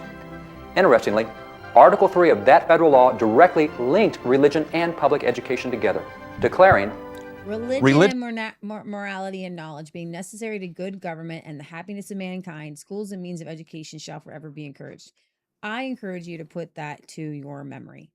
I constantly quote it to people because I'm like, George Washington put in the Northwest Ordinance that religion and morality are necessary to good government and the happiness of mankind. Schools and the means of education shall You know what the word forever means? Forever be encouraged. Religion, morality, and knowledge. Address religion, morality, and knowledge. But the effect of that law was seen in more than just textbooks. It was also quite evident in state constitutions. For example, when Ohio penned its first state constitution in 1802, that constitution declared, Religion, morality, and knowledge being essentially necessary to the good government and the happiness of mankind, schools and the nurtured in the lap of the church, but that as the nation grew and the number of inhabitants in America increased, the church voluntarily relinquished control of elementary education to the state. Yet the philosophy of education did not change.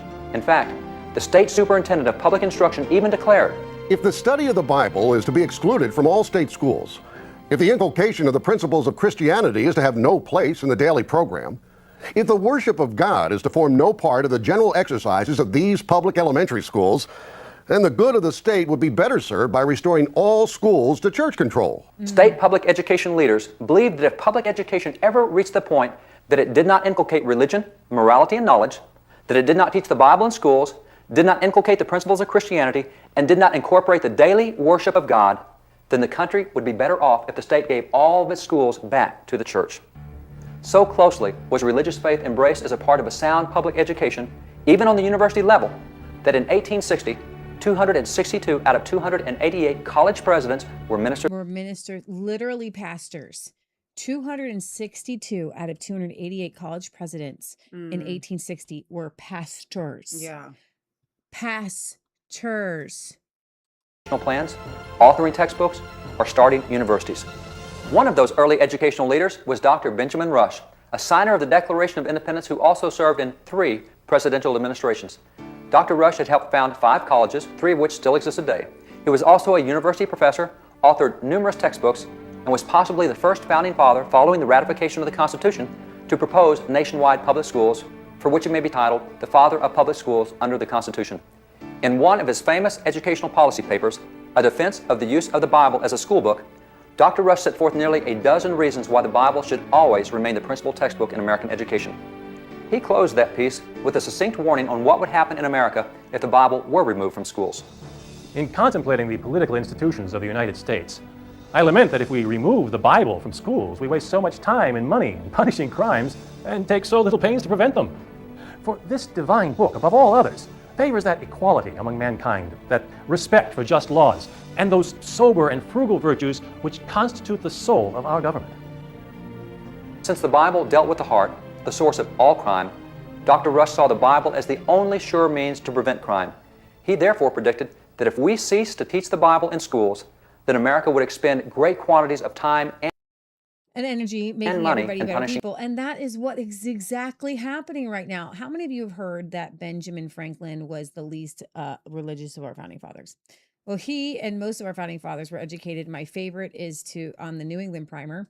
Content of the first core element, the rhyming alphabet, and recall that for 2 centuries, this alphabet was a key part of public education in America. 2 centuries, 200 years of America. A, in Adam's fall, we sinned all. That's it. That's all you need to know. School's over. A is for Adam, and we all sinned. Thank you, Adam. And you know what it doesn't say there? Eve. B, heaven defined, the Bible mind. C, Christ crucified for sinners died, and so on.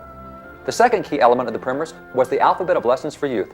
This section was the ABCs in a bold column running vertically down the page, with each letter of the alphabet accompanied by a Bible verse. A wise son makes a glad father, but a foolish son is the heaviness of his mother, from Proverbs 10:1. B, better is a little with the fear of the Lord than great treasure and trouble therewith, from Proverbs 15:16. C, come unto Christ, all ye that labor and are heavy laden, and he will give you rest, from Matthew 11:28, and so forth. The third section common to the primers was the shorter catechism. Before looking at this section, realize that the primer was the equivalent of a first grade textbook. Even though there were no grade levels in early American education at that time, the primer was the beginning reader. It was where students began. So today we would call it a first grade textbook. Notice these first grade questions. Which is the 5th commandment? What is required in the 5th commandment? What is forbidden in the 5th commandment? What is the reason annexed to the 5th commandment? We were teaching the 10 commandments in America's public schools? Yes, for centuries. Not only was the New England Primer reprinted by Samuel Adams for students in Massachusetts, but it was also reprinted by Benjamin Franklin for students in Pennsylvania. This might surprise many today to learn that Benjamin Franklin was involved with such a religious school book, for he's considered to be one of the least religious of our founding fathers. It is true that Franklin was one of the least religious founders, but ironically, he definitely was more religious than many so-called religious individuals today. In fact, it is not even surprising that Franklin would reprint such an overtly religious school text, for he had long demonstrated his support for teaching Christian principles in public education. Recall the fact already discussed that Franklin helped found schools for African American students where both academics and the principles of Christianity were taught. Okay, so I asked Leah muted. I said, "Can you name the fifth commandment?" Now you need to look it up. She guessed, honor your mother and father. Oh my goodness. Leah, the theologian. Making me sweat, making me sweat. Good job. Jeez, don't make me sweat. Okay, so what have we learned so far? Okay, we're gonna do a test. We have learned that the American system of education was founded upon the Word of God. We have learned The original. The American system of education. Not original, the modern, yeah, not Prussian the modern one. version. That the Prussian version took over, and it was designed to control our minds, and it really put us into a place of slavery. Yeah. In our minds, in our souls.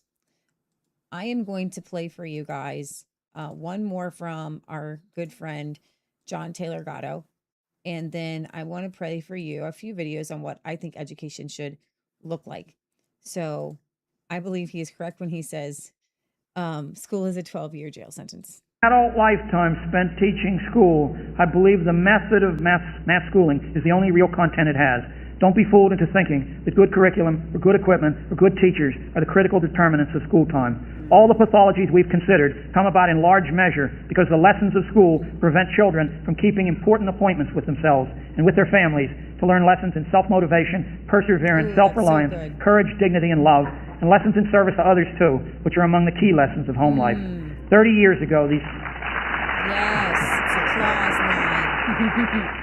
30 years ago, these things could still be learned in the time left after school, but television has eaten up most of that time. And a combination of television and the stresses peculiar to two-income families or single-parent ones have swallowed up most of what used to be family time as well. Our kids have no time left to grow up fully human and only thin soil wastelands to do it in.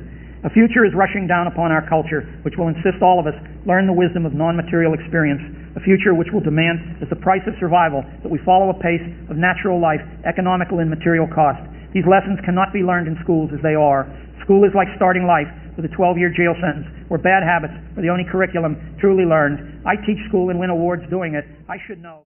Oh, so good. Oh my gosh. Oh my gosh. It is bad habits. Bad habits. So back to Michelle's conversation with a friend and talking about a couple kids who maybe don't have the very best work ethic.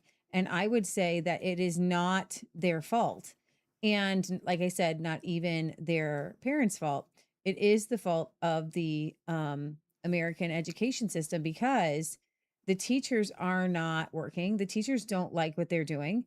I want to find this particular this video here by Joel Salatin.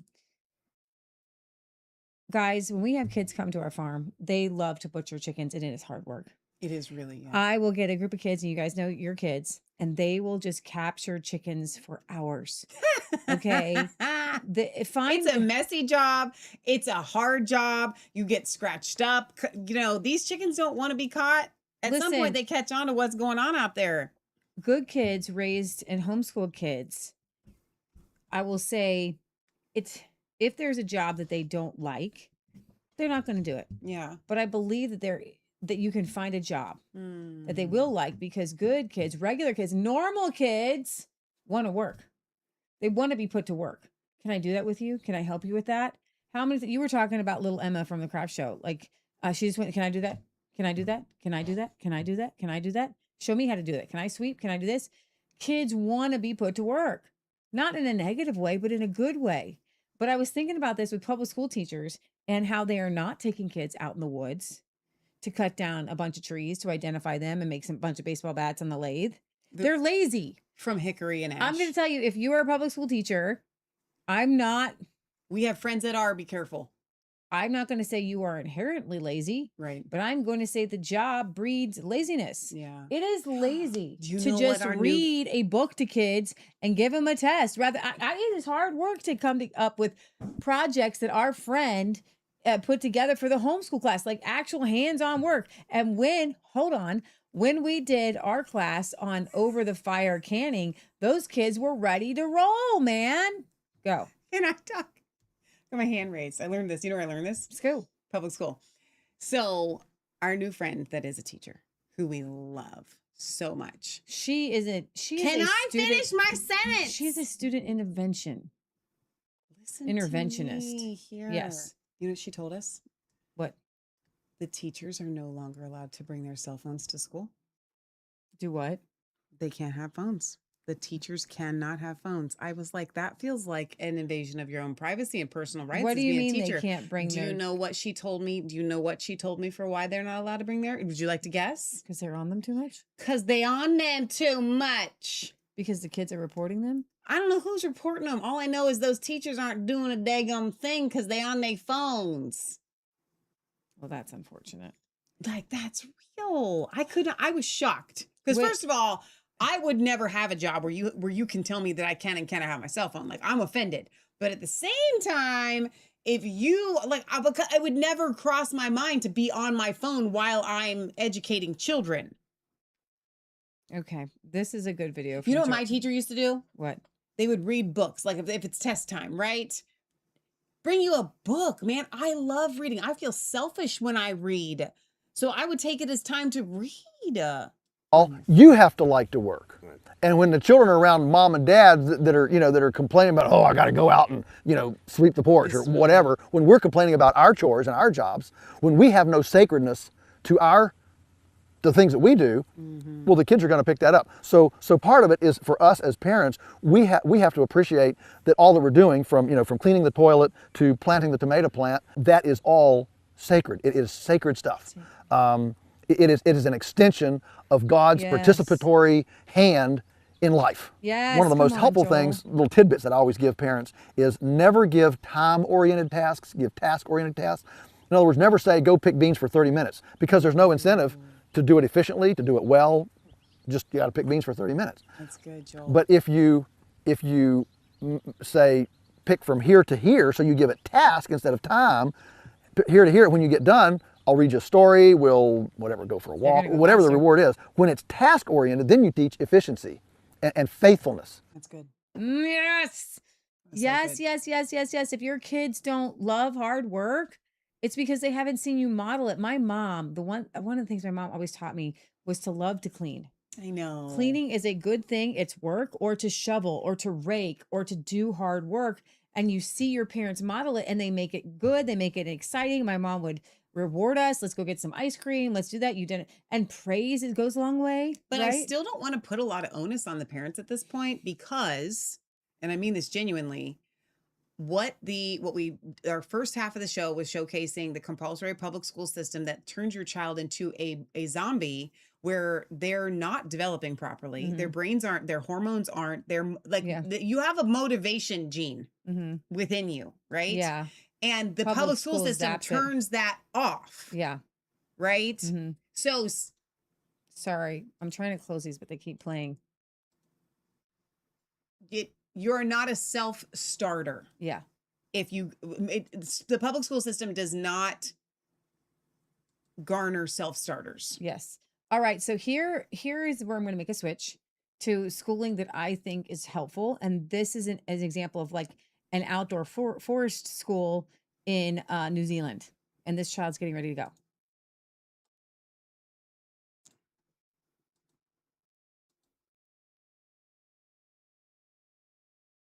I love that so much. Kids hate that. They hate it. Sanctuary. It's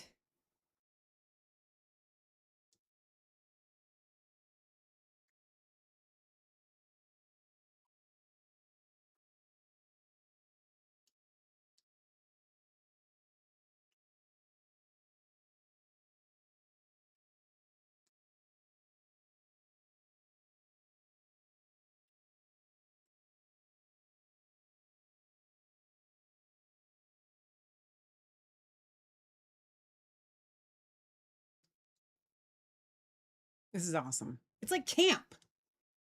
Education is camp.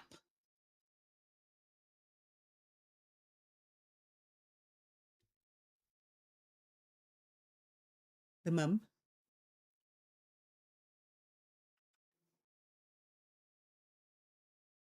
We're not screening. It's nature Oh, shoot. and test Thanks, Chris. individual boundaries. Alrighty, when told you her to hear call your me next name, time. can you please go around the fire circle clockwise, like we've been learning? Okay, good morning, Costa. Yeah. Which way are you going to go Go around? ahead. Clockwise, good job. Good. About 20 children experiments and figure out how to solve problems on their own. Each success strengthens their self-confidence. My hands are sore. It just took me ages. Pull it this way, like to make a spark. As soon as the fire is lit, the clouds disperse and the sun comes out again.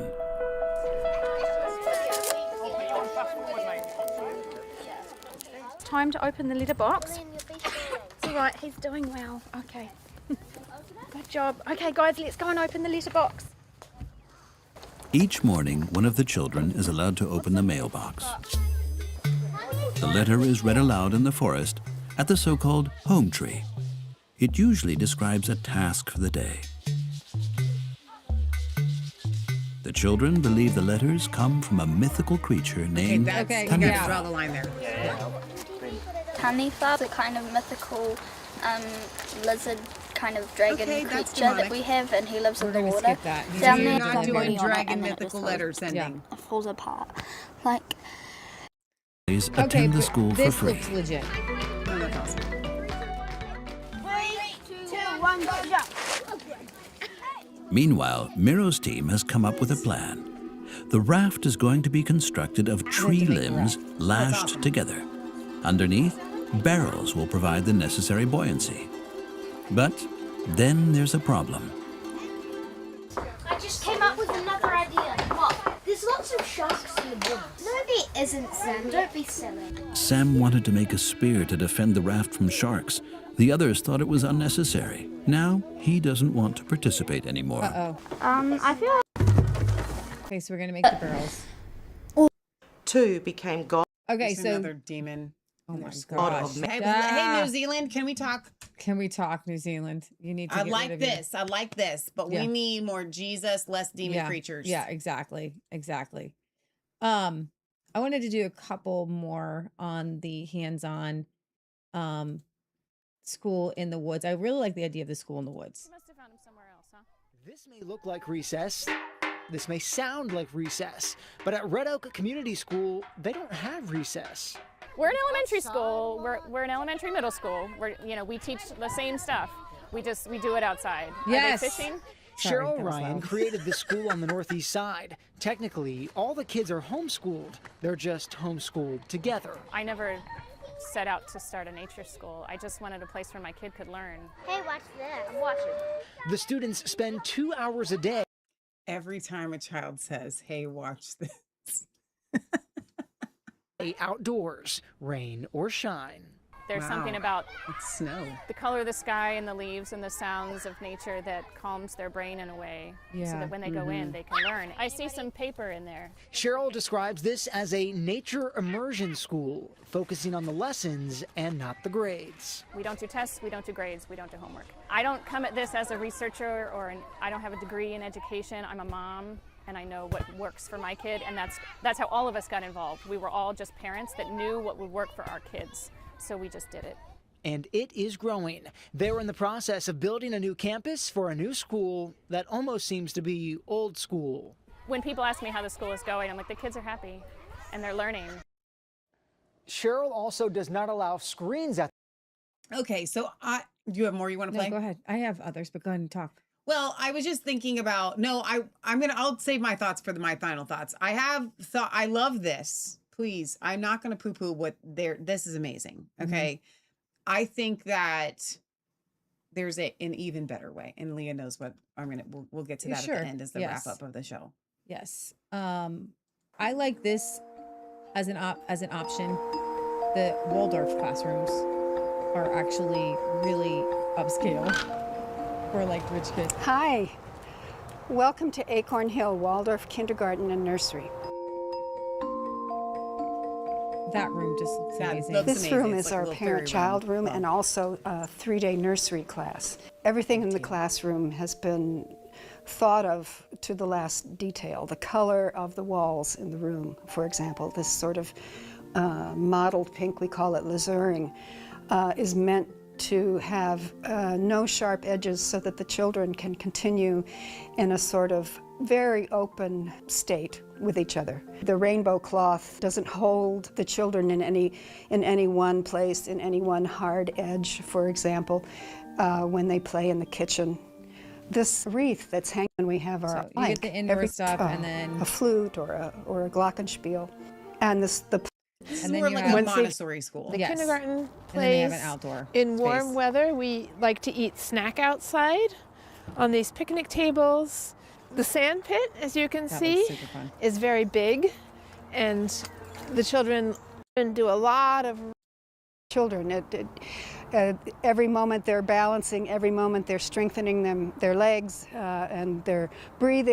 So this is a holistic view of school. And now, guys, I know where Michelle's going to go, and that's the Joe Salatin way, where we're putting kids on a farm and just teaching them on a farm. But there are other ways. There are other things. You don't always have to. You don't always have to just be yourself and do it all yourself. I appreciated this video. Screen share. Let me see. This is what I wanted to do for. Where's the high schoolers? No. Okay, this one. So these high schoolers are learning outside Us all. And so part of in nature.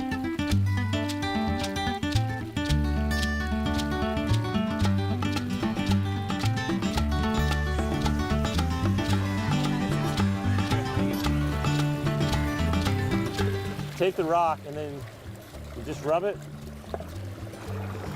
So do a little bit of that. And your eyes are probably better than mine. I always just look for anything small that's moving.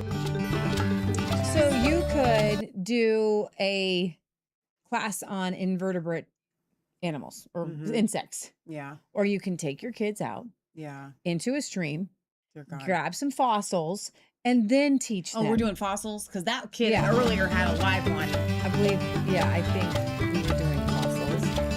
Earlier it was a live. Well, I think they were doing fossils.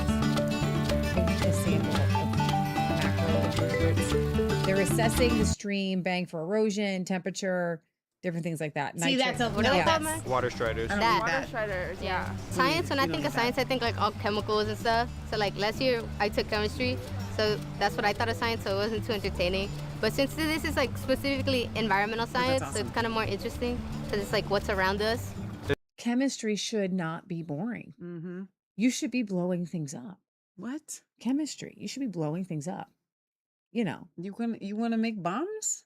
Things should fizz or something. You should see reactionary. They do that. They things do that. to all the elements. You should know the periodic table and how the elements interact. Yeah, but they do that acid, in science class and stuff. Sometimes a little bit, but not really. She just said it was boring.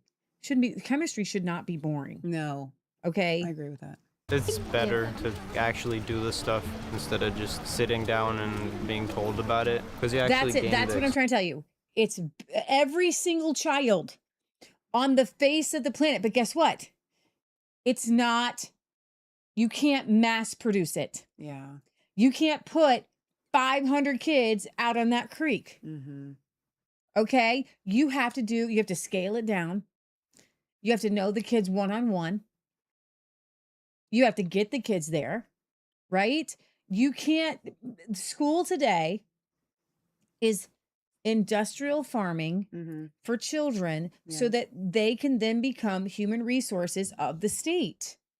But I love that what the humanity and God, the way God made us as humans, we are very, most of us, we're very inquisitive. Yeah.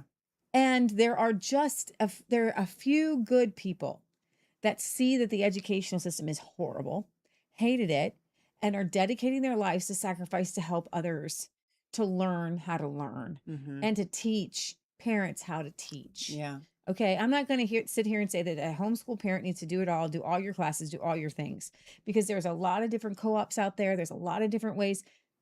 Find something where your kids can join an outdoor class like this. Okay, go and here's the thing, guys. All your kids need to learn is how to read and some basic math, and then unleash them. Fuel where they're good at. Okay, fuel it. They'll be fine. Okay, the stuff that we learned, guys, it was mostly a wash. It was a waste. What if we took the time to learn? What if your kid want to play an instrument? Teach them how to play an instrument. Maybe they want to learn how to, go teach them to pick some berries, can the berries. Like, there's a lot of different things. So much math in canning. So much math in measuring volume. So much math in measuring the volume of a lake outside. There's so many things where the problem is these teachers don't know how to do it. The teachers don't know how to go out and measure the volume of a lake. They don't know how to go out and measure the volume of a swimming pool or something like that. Like, they don't know how to do it. So all they know how to do is read things in a book, recite what they know, and then have the kids do a test, right? So a couple more videos that I thought were kind of cool on outdoor schooling. I think this one was why outdoors education is foundational. Yeah.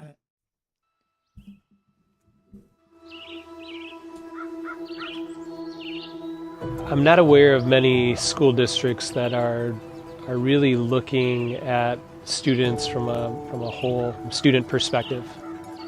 Right? We know that we are responsible for the academic component. We know that we need to move students toward career and college and help them figure out what they are becoming, so that when they walk across our graduation stage, they're in process and on their way toward that. However, we also understand the need for students to develop in a way that's beyond academic. Experiential and adventure education pushes students physically, emotionally, and socially into realms and boundaries that they may not traditionally get into. For a lot of kids, today was the biggest challenge they'll ever face, and it was the hardest day of this trip. And it's when students enter into those spaces that they are equipped and introduced into a really unique part of themselves. And it's that self-discovery and that collective experience that provide them with a full-body learning experience that can really shape a lifetime. There's a threshold of allowing them in a spectrum that you want them to experience some level of discomfort, because that's where growth happens. But when it becomes the risk of it could make an experience miserable, that's kind of the threshold that I don't want to surpass, especially when I gauge a kid and recognize their limits.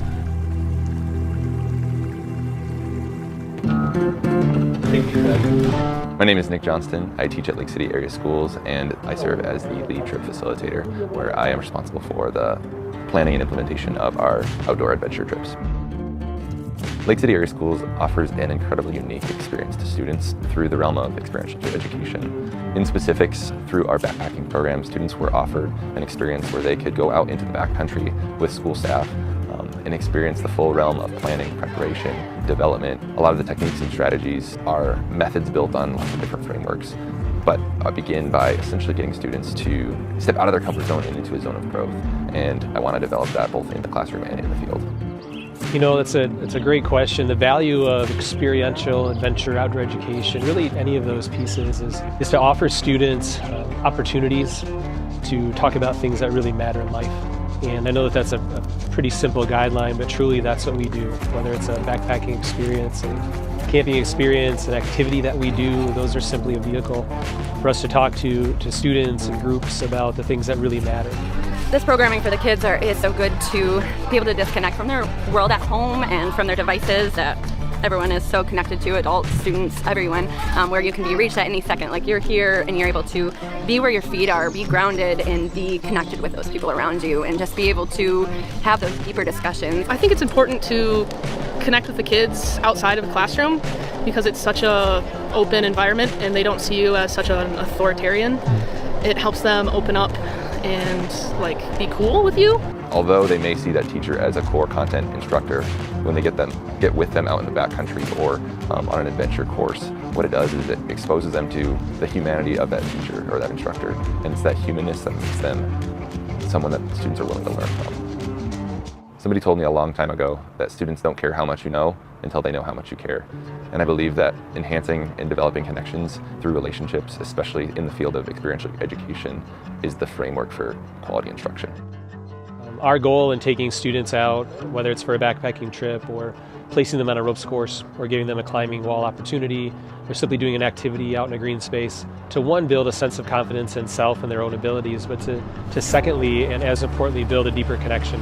One of the things that's really unique. So you get the idea, and I think, Michelle, you can kind of give your final thoughts on tonight's show and how, every child is going to be different. And I think that we are born inquisitive. And I have a bookshelf of things here, and my topics that I love learning about and what I would have loved to learn about in school is how to use herbs and go outside, show me how to gather certain wild herbs, make tinctures, then show me how to use them to heal. I, at my heart, and I think a lot of people want to heal. And I think that most kids and most of us are very excited if we can learn how something in nature can heal. Like we can be our own doctors. I love, this is my go-to self-sufficient life and how to live it book. It's not just about raising animals or cultivating fruits and vegetables, but how to raise pigs. And I did read this, how to raise pigs. There are things on in here, shearing sheep, collecting water, irrigating land, making use of woodland, fencing, harvesting, growing crops for oil. So I love this one. There are, let's see. How about get the Forgotten Arts and Crafts? That's a good one. That one's good. This is a pretty intense book on butchering. Yeah, that's intense. I tell you, I also love. It's convenient that our bookshelf is right next to learn ours. about the stars. No, that's amazing. And I love to learn about that. So I got all kinds of books on the things that I enjoy, that I want to learn. And do you know that your brain has neuroplasticity? What does that mean? You can create your neurons can create new pathways. And if you are learning new things, your brain will stay young. And so the more we learn, and the more inquisitive and just really have a zest for life and learning new things, the younger we'll be, and kind of like the longer we live. So I think that that's why you guys watch our show particularly and like to learn how to butcher or can or do, those things. Education is not about our childhood. And I think that when we bifurcate education to be, okay, we're going to make sure that kids know this. Kids don't need to know anything. They need to know God. They need to know virtues. They need to know morals. They do need to know how to read. And it's helpful to learn a little bit of math from somebody. But again, you can learn math through reading. The whole world is your oyster when you can read. So John Quincy Adams' father, John Adams, he would go overseas quite often, and he would leave his education to his son. And one of the things that he had his son do, John Quincy, is he would have him for like the year or something, pick 5 books, 5 subjects, read them, and then write to his dad, what did you get out of it? That was his education. Find something that you truly want to know. Read it. Really, really read it. Tell me about it. Tell me what you learned. How did it change your life? What did you learn from it? What did you grasp from it? Subjects that you are picking. That makes a creative thinker. That makes an inquisitive mind. That takes that zest for learning that we all have. We all want to learn. We never stop learning. People said lifelong learner. Well, how do you want to learn and then teach your kids that way? That way. Why don't you teach your kids? You want to learn hands-on. You want to learn through like a cool YouTube on how to fix a car. Like Matt, dude, is constantly learning because we constantly needed things fixed around here, right? It's learning, it's education, and you're not thinking of it. He doesn't get a gold star or a cookie break. He does get a hamburger break. I was going to say. Right? He gets lots of hamburgers. Food. Okay. But yeah, so reward yourself and teach your kids the way you want to learn. And I think after I graduated from high school was when I started to learn hands-on. I picked subjects, read them, and applied them. That's real learning. Boom. Those are your final thoughts? Embrace, put your name in there. Embrace the Leah-ness of the Leah. Embrace the Michelle-ness of Michelle. Embrace the Sherry of the Sherry. Embrace who you are. And then that'll teach you how to embrace that of your kid and pull your kid out of the system and embrace the kidness of your kid. They will thank you for it. So there's a sliding scale of detoxing from the public school system. And I think that for compulsory education, you know, the design there that we all, pretty much most of us went through in some form or another. I love these forced schools. I love the hands-on thing because a lot of parents still can't stand to be around their kids or they work. So for you, that might be a good option. I'm going to tell you that if you're the parent that has said to me over the years, and I've heard this a lot, Michelle, I can't educate my kids because I'm not smart enough. That's patently false. But here's the thing. If there is any truth to it, then you didn't learn things that you need to know. And the best way to relearn them is to go through it with your child again. In an ideal world, kids would be raised on some land with animals where they get the opportunity to wake up and be a part of the family system that exists. Yeah. The chores, the food prep. Yeah. All the things. Yeah. And then the education is the reward. My friend Jessie's kids are addicted to math problems. And I mean addicted. She can't stop them. Like she has to stop them from doing math problems because they love it so much. Oh, that's fun. Okay. So when you have my big plan, which here's the problem is you can only have a big plan until you actually have kids because every child's way of learning is different and unique. But my big plan that I think the overarching works well, okay, is to have your entire day be your education for your child and they participate in life and they have the same responsibilities, but they also get to play throughout the day because that's the kidness of the kid. Kids should never be forced to sit for 12 hours a day. God did not design them to do that. What are the scriptures that talk about the calves, the young calves being let out and they like are leaping and running and you know, because kids need to run all day long. And so what happens is these kids get diagnosed with ADHD or ADD or, you know, whatever, because if you take a pig and you put it in confinement, it's going to start tearing up the walls. Right. So you're punishing these kids and you're medicating these kids when these kids don't have a life of purpose. They don't have what would be called a normal life, embracing the kidness of the kid with the familyness of the family dynamic where kids get to, you know, before you go to bed at night, you get them excited. What are we going to do tomorrow? What's the plan? They're going to wake up and they're going to come to you and they're going to say, well, why aren't we out there milking the cow yet? Or why aren't we out there building this fence yet? You said we were going to, because how many times you tell a kid that you're going to do something and if you don't do it, boom, they are on you, right?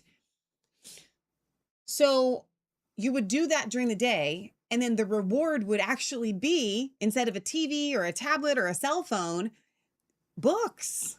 That's actually a reward. And I know this because our Amish friends, they would find themselves slipping away, sitting under a tree, reading a book or not doing the things that they needed to be doing in their chores because that was the fun. Right.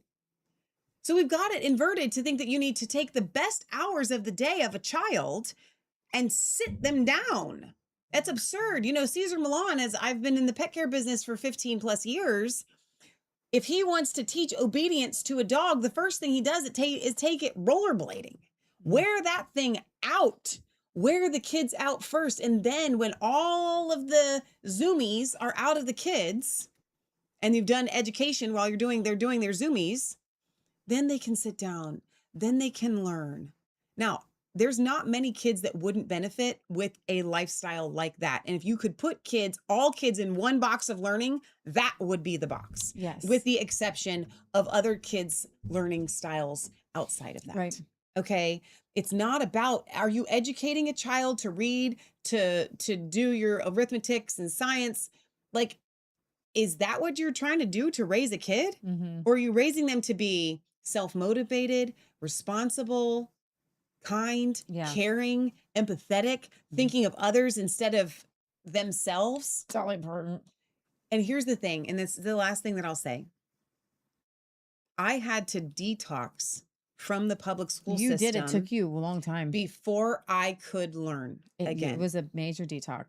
So we didn't know that's what it was. My mom and I left the public school system in 7th grade.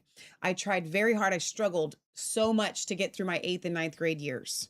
I did well, but it was hard on me mentally. So I didn't do my sophomore year and I didn't do my junior year. And my mom just let me not do any school for 2 years, 2 solid years. I'm sure she was starting to get a little bit worried. But in those 2 solid years of me being able to wake up and be creative and teach myself how to cook and do crafts and all of these amazing things, read the Bible for myself, do music for myself, detox fully 2 years from the public school, being creative, waking up on my own schedule. Yeah. I hit the ground running my senior year. I was so hungry for that education that I plowed through, not because I had to, but because I wanted to. One of the hardest 3 years of school in one year. Education, Cincinnati Liberty Christian Academy was one of the hardest, and Michelle did 3 years in 1 year. And I loved every minute of it, and I retained all of it, almost all of it. And then I started doing things that I didn't need to do, like reading Shakespeare on my own, right? So recognize that the public school system and that form of education where kids sit, you have to detox from that. So if you pull your kids from public school, you might have to take a year to detox from that. Okay. I'm not telling you that it's going to be perfect and peachy keen and everything's going to go, because here's the deal. They've already been broken. The public school does something very, very well. It breaks children, breaks their spirit. It breaks their will. It breaks their dignity. So you have to heal that. And the good news is that God can heal it. Now, some of you may say, I went through the public school system, Michelle, and I did just fine. Okay, that's great. Good for you. You're an enigma. And today's public school system is not the same that it was when we were kids, to sound like an old fogey. What do you mean you're fine? Yeah. You know, what you don't know what you don't know. That's true. You don't know what you missed, what you could have been. Right. Yeah, that's good. You know? So let's pray. Yeah. God, we thank you so much for tonight's episode that Leah put together for us, that we are able to think outside of the box, that we have been trained to, hear the bell and jump. I thank you that we are getting set free from that. That is the entire reason why they were able to get us to comply when it came to COVID and the lockdowns and the masks and the 6 feet apart and the fear. So I thank you, Lord God, that we are all getting set free. Every single day we are healing from our time in the 12-hour-a-day prison, 12-year prison of every day, having to go and learn how to be a good subject of the state, learn how to grow up and be a human resource for someone else instead of being an entrepreneur and thinking for yourself and being creative. Lord, I just pray that if there's anybody out there that is really wanting to homeschool their kids and they don't know how, I pray that you would open doors, that you would send them people, you would send them a really great homeschool mom to suck them into the homeschool cult. Just kidding. And I just thank you that you are being glorified, that kids have the right every single day to wake up and to obey you and to listen to you for themselves. I thank you that you're giving these parents the tools that they need, the opportunities that they need, and you're setting them free from the brainwashing that this is how it's been done in my lifetime, so that's how I have to do it. It's not how we have to do it. We can do it a better way. So we give you all glory, honor, and praise through tonight, through this episode. And I just thank you that it sets people free, that it encourages them, and ultimately draws them closer to you. In Jesus' name we pray. Amen. Amen. You guys were going back and forth. Barry said that when he helped with Venture Scouts, me and a mate taught kids how to do raft making, and they thought they knew more than us. So we left them to it, and they got on the raft, and it fell apart. And they got wet. Oh, no. And Jim says when he was a kid, his friends would go into the woods near their house and they would lift the rocks and they would see the salamanders. And that's a boy thing, right? That has never been me. Barry, when he was a kid, he was feral kid, Lord of the Flies. He was given a kayak and he went to the wetlands and the waterways in Cambridgeshire and learned about nature and experimented in the wild. And I've always wanted to pass little boys, but if they bring me snakes and stuff, yeah, I don't know. So. All right. That's Thank you guys adorable. for joining us tonight. I hope you learned something. And I hope you learned the art of learning and the art of teaching. And you can do it, guys. And we have a chicken butchering class. Oh, that's worth advertising for. Okay, so resistancechicks.com/chicken workshop 2026. See if it pops up on me. It is going to be September 5th from noon and then roughly till like 4 or 5. And then we'll do a potluck dinner again. Like I say every time, if you live within 3 hours, we make it so that you can drive in and drive out. You don't have to get a hotel. We make it super easy. You are the person that we want to be able to come. If that is not you, it's okay. There are chicken butchering classes, I'm sure, in your area that you can find. But you can go to resistancechicks.com. The banner is there. Just click on it and it will take you to register. I do need you to pre-register though. So we can have an idea of how many people are coming. So if you are planning on coming or even thinking about coming, shoot me an email so I can kind of set spots aside for you. I would adore you for doing that. So resistancechicks.com, just click on the banner, or you can go to Chicken Workshop 2026 and all the details are there. We have so many of you guys that come and have come every year. The Taylor fam is not going to be here this year, so I don't know what the heck I'm going to do. All my all the old hats. I don't know. We have to get Catherine to come to help us out. Okay, you guys, I think that's it. Oh, last thing that I did want to advertise for, because we haven't in a minute, is Vicky Natale's Organic Body Essentials. I hadn't been using her little, what's the Flawless Face Serum in a minute. 3 days, boom, crow's feet gone. Like, I love that stuff. So organicbodyessentials.com. Use promo code RC at the checkout. It will save you 10%. I'm telling you, all of Vicky's products are all natural, all organic. You could eat them. I wouldn't recommend it. She has stuff that we do not have. Okay. Our products are amazing. I'll shout them from the rooftops, but I don't have some of the stuff that Vicky has. So I still am absolutely loving, like, her sugar scrub is out of this world. Crazy town, as Christine Cantrell says. Next time we'll advertise for Christine Skincare. But organicbodyessentials.com, use promo code RC at the checkout. You will save 10% on your entire order. So it's been a minute since I advertised for them and I wanted to. And the CBD tincture for if you have sore muscles or, kind of some joint issues or whatever. What's that called? I just want to say Extreme CBD. terpenes. Extreme terpenes. Thank you. So amazing. I highly recommend that. If you have something that's giving you a little squeaky and it's hurting, it's amazing. So I think that's it. Happy Earth Christ says, thank you for this evening. You guys are amazing. Let me check a couple more spots for comments, then we're going to sign off. We will be here tomorrow night for Corey's Gray Kingdom Awake Church. It will be live streaming only to our Rumble channel. Okay. So it's going to be live streaming to Corey's Rumble channel, to Corey's Facebook page, and our Rumble channel. So if you guys are missing us on Wednesday nights, we have transitioned to that. I'm going to be there for as many of those as I can. I don't know. You kind of almost promised that you were going to be there tomorrow night. I'm not sure if you will or not. Oh, what were we going to do? I don't know. We'll have to talk to Corey about that. But so Leah may even be on with us tonight, but it's like a Zoom where you can join in. You can actually come and participate, Kimberly Venzel. I keep calling you out on this. And have our Kingdom Talks. It's a Bible study essentially, because we can't have a real church because we're too spread out. And Corey, it felt, called by God to start this, and it's been amazing so far. We've done 2 weeks, I think. We're getting ready to do our third tomorrow night. That's at 8 p.m. Eastern Standard Time. So be there or be square. Don't forget to join the Facebook page, which is Kingdom Awake Church, over on Facebook. So I think that's it for our announcements. All right, you guys, we'll see you guys tomorrow night. Then we'll see you on Friday for our domestic news. We will be here on Sunday, but it will just be Leah. We're doing This Sunday. a double It's decker. double decker date night goes till 7 o'clock. Longest day That's ever. Too much. You're not gonna. No, they can't do it. We can only pick one day if it goes till 7. I know. I'd already registered. Okay. Maybe you can get it. Most professional podcast on the internet. Thank you for tuning in. It is exhausting. We will see you guys next time right here from resistancechicks.com. Remember, it's not just a conspiracy theory if it's actually the truth. God bless.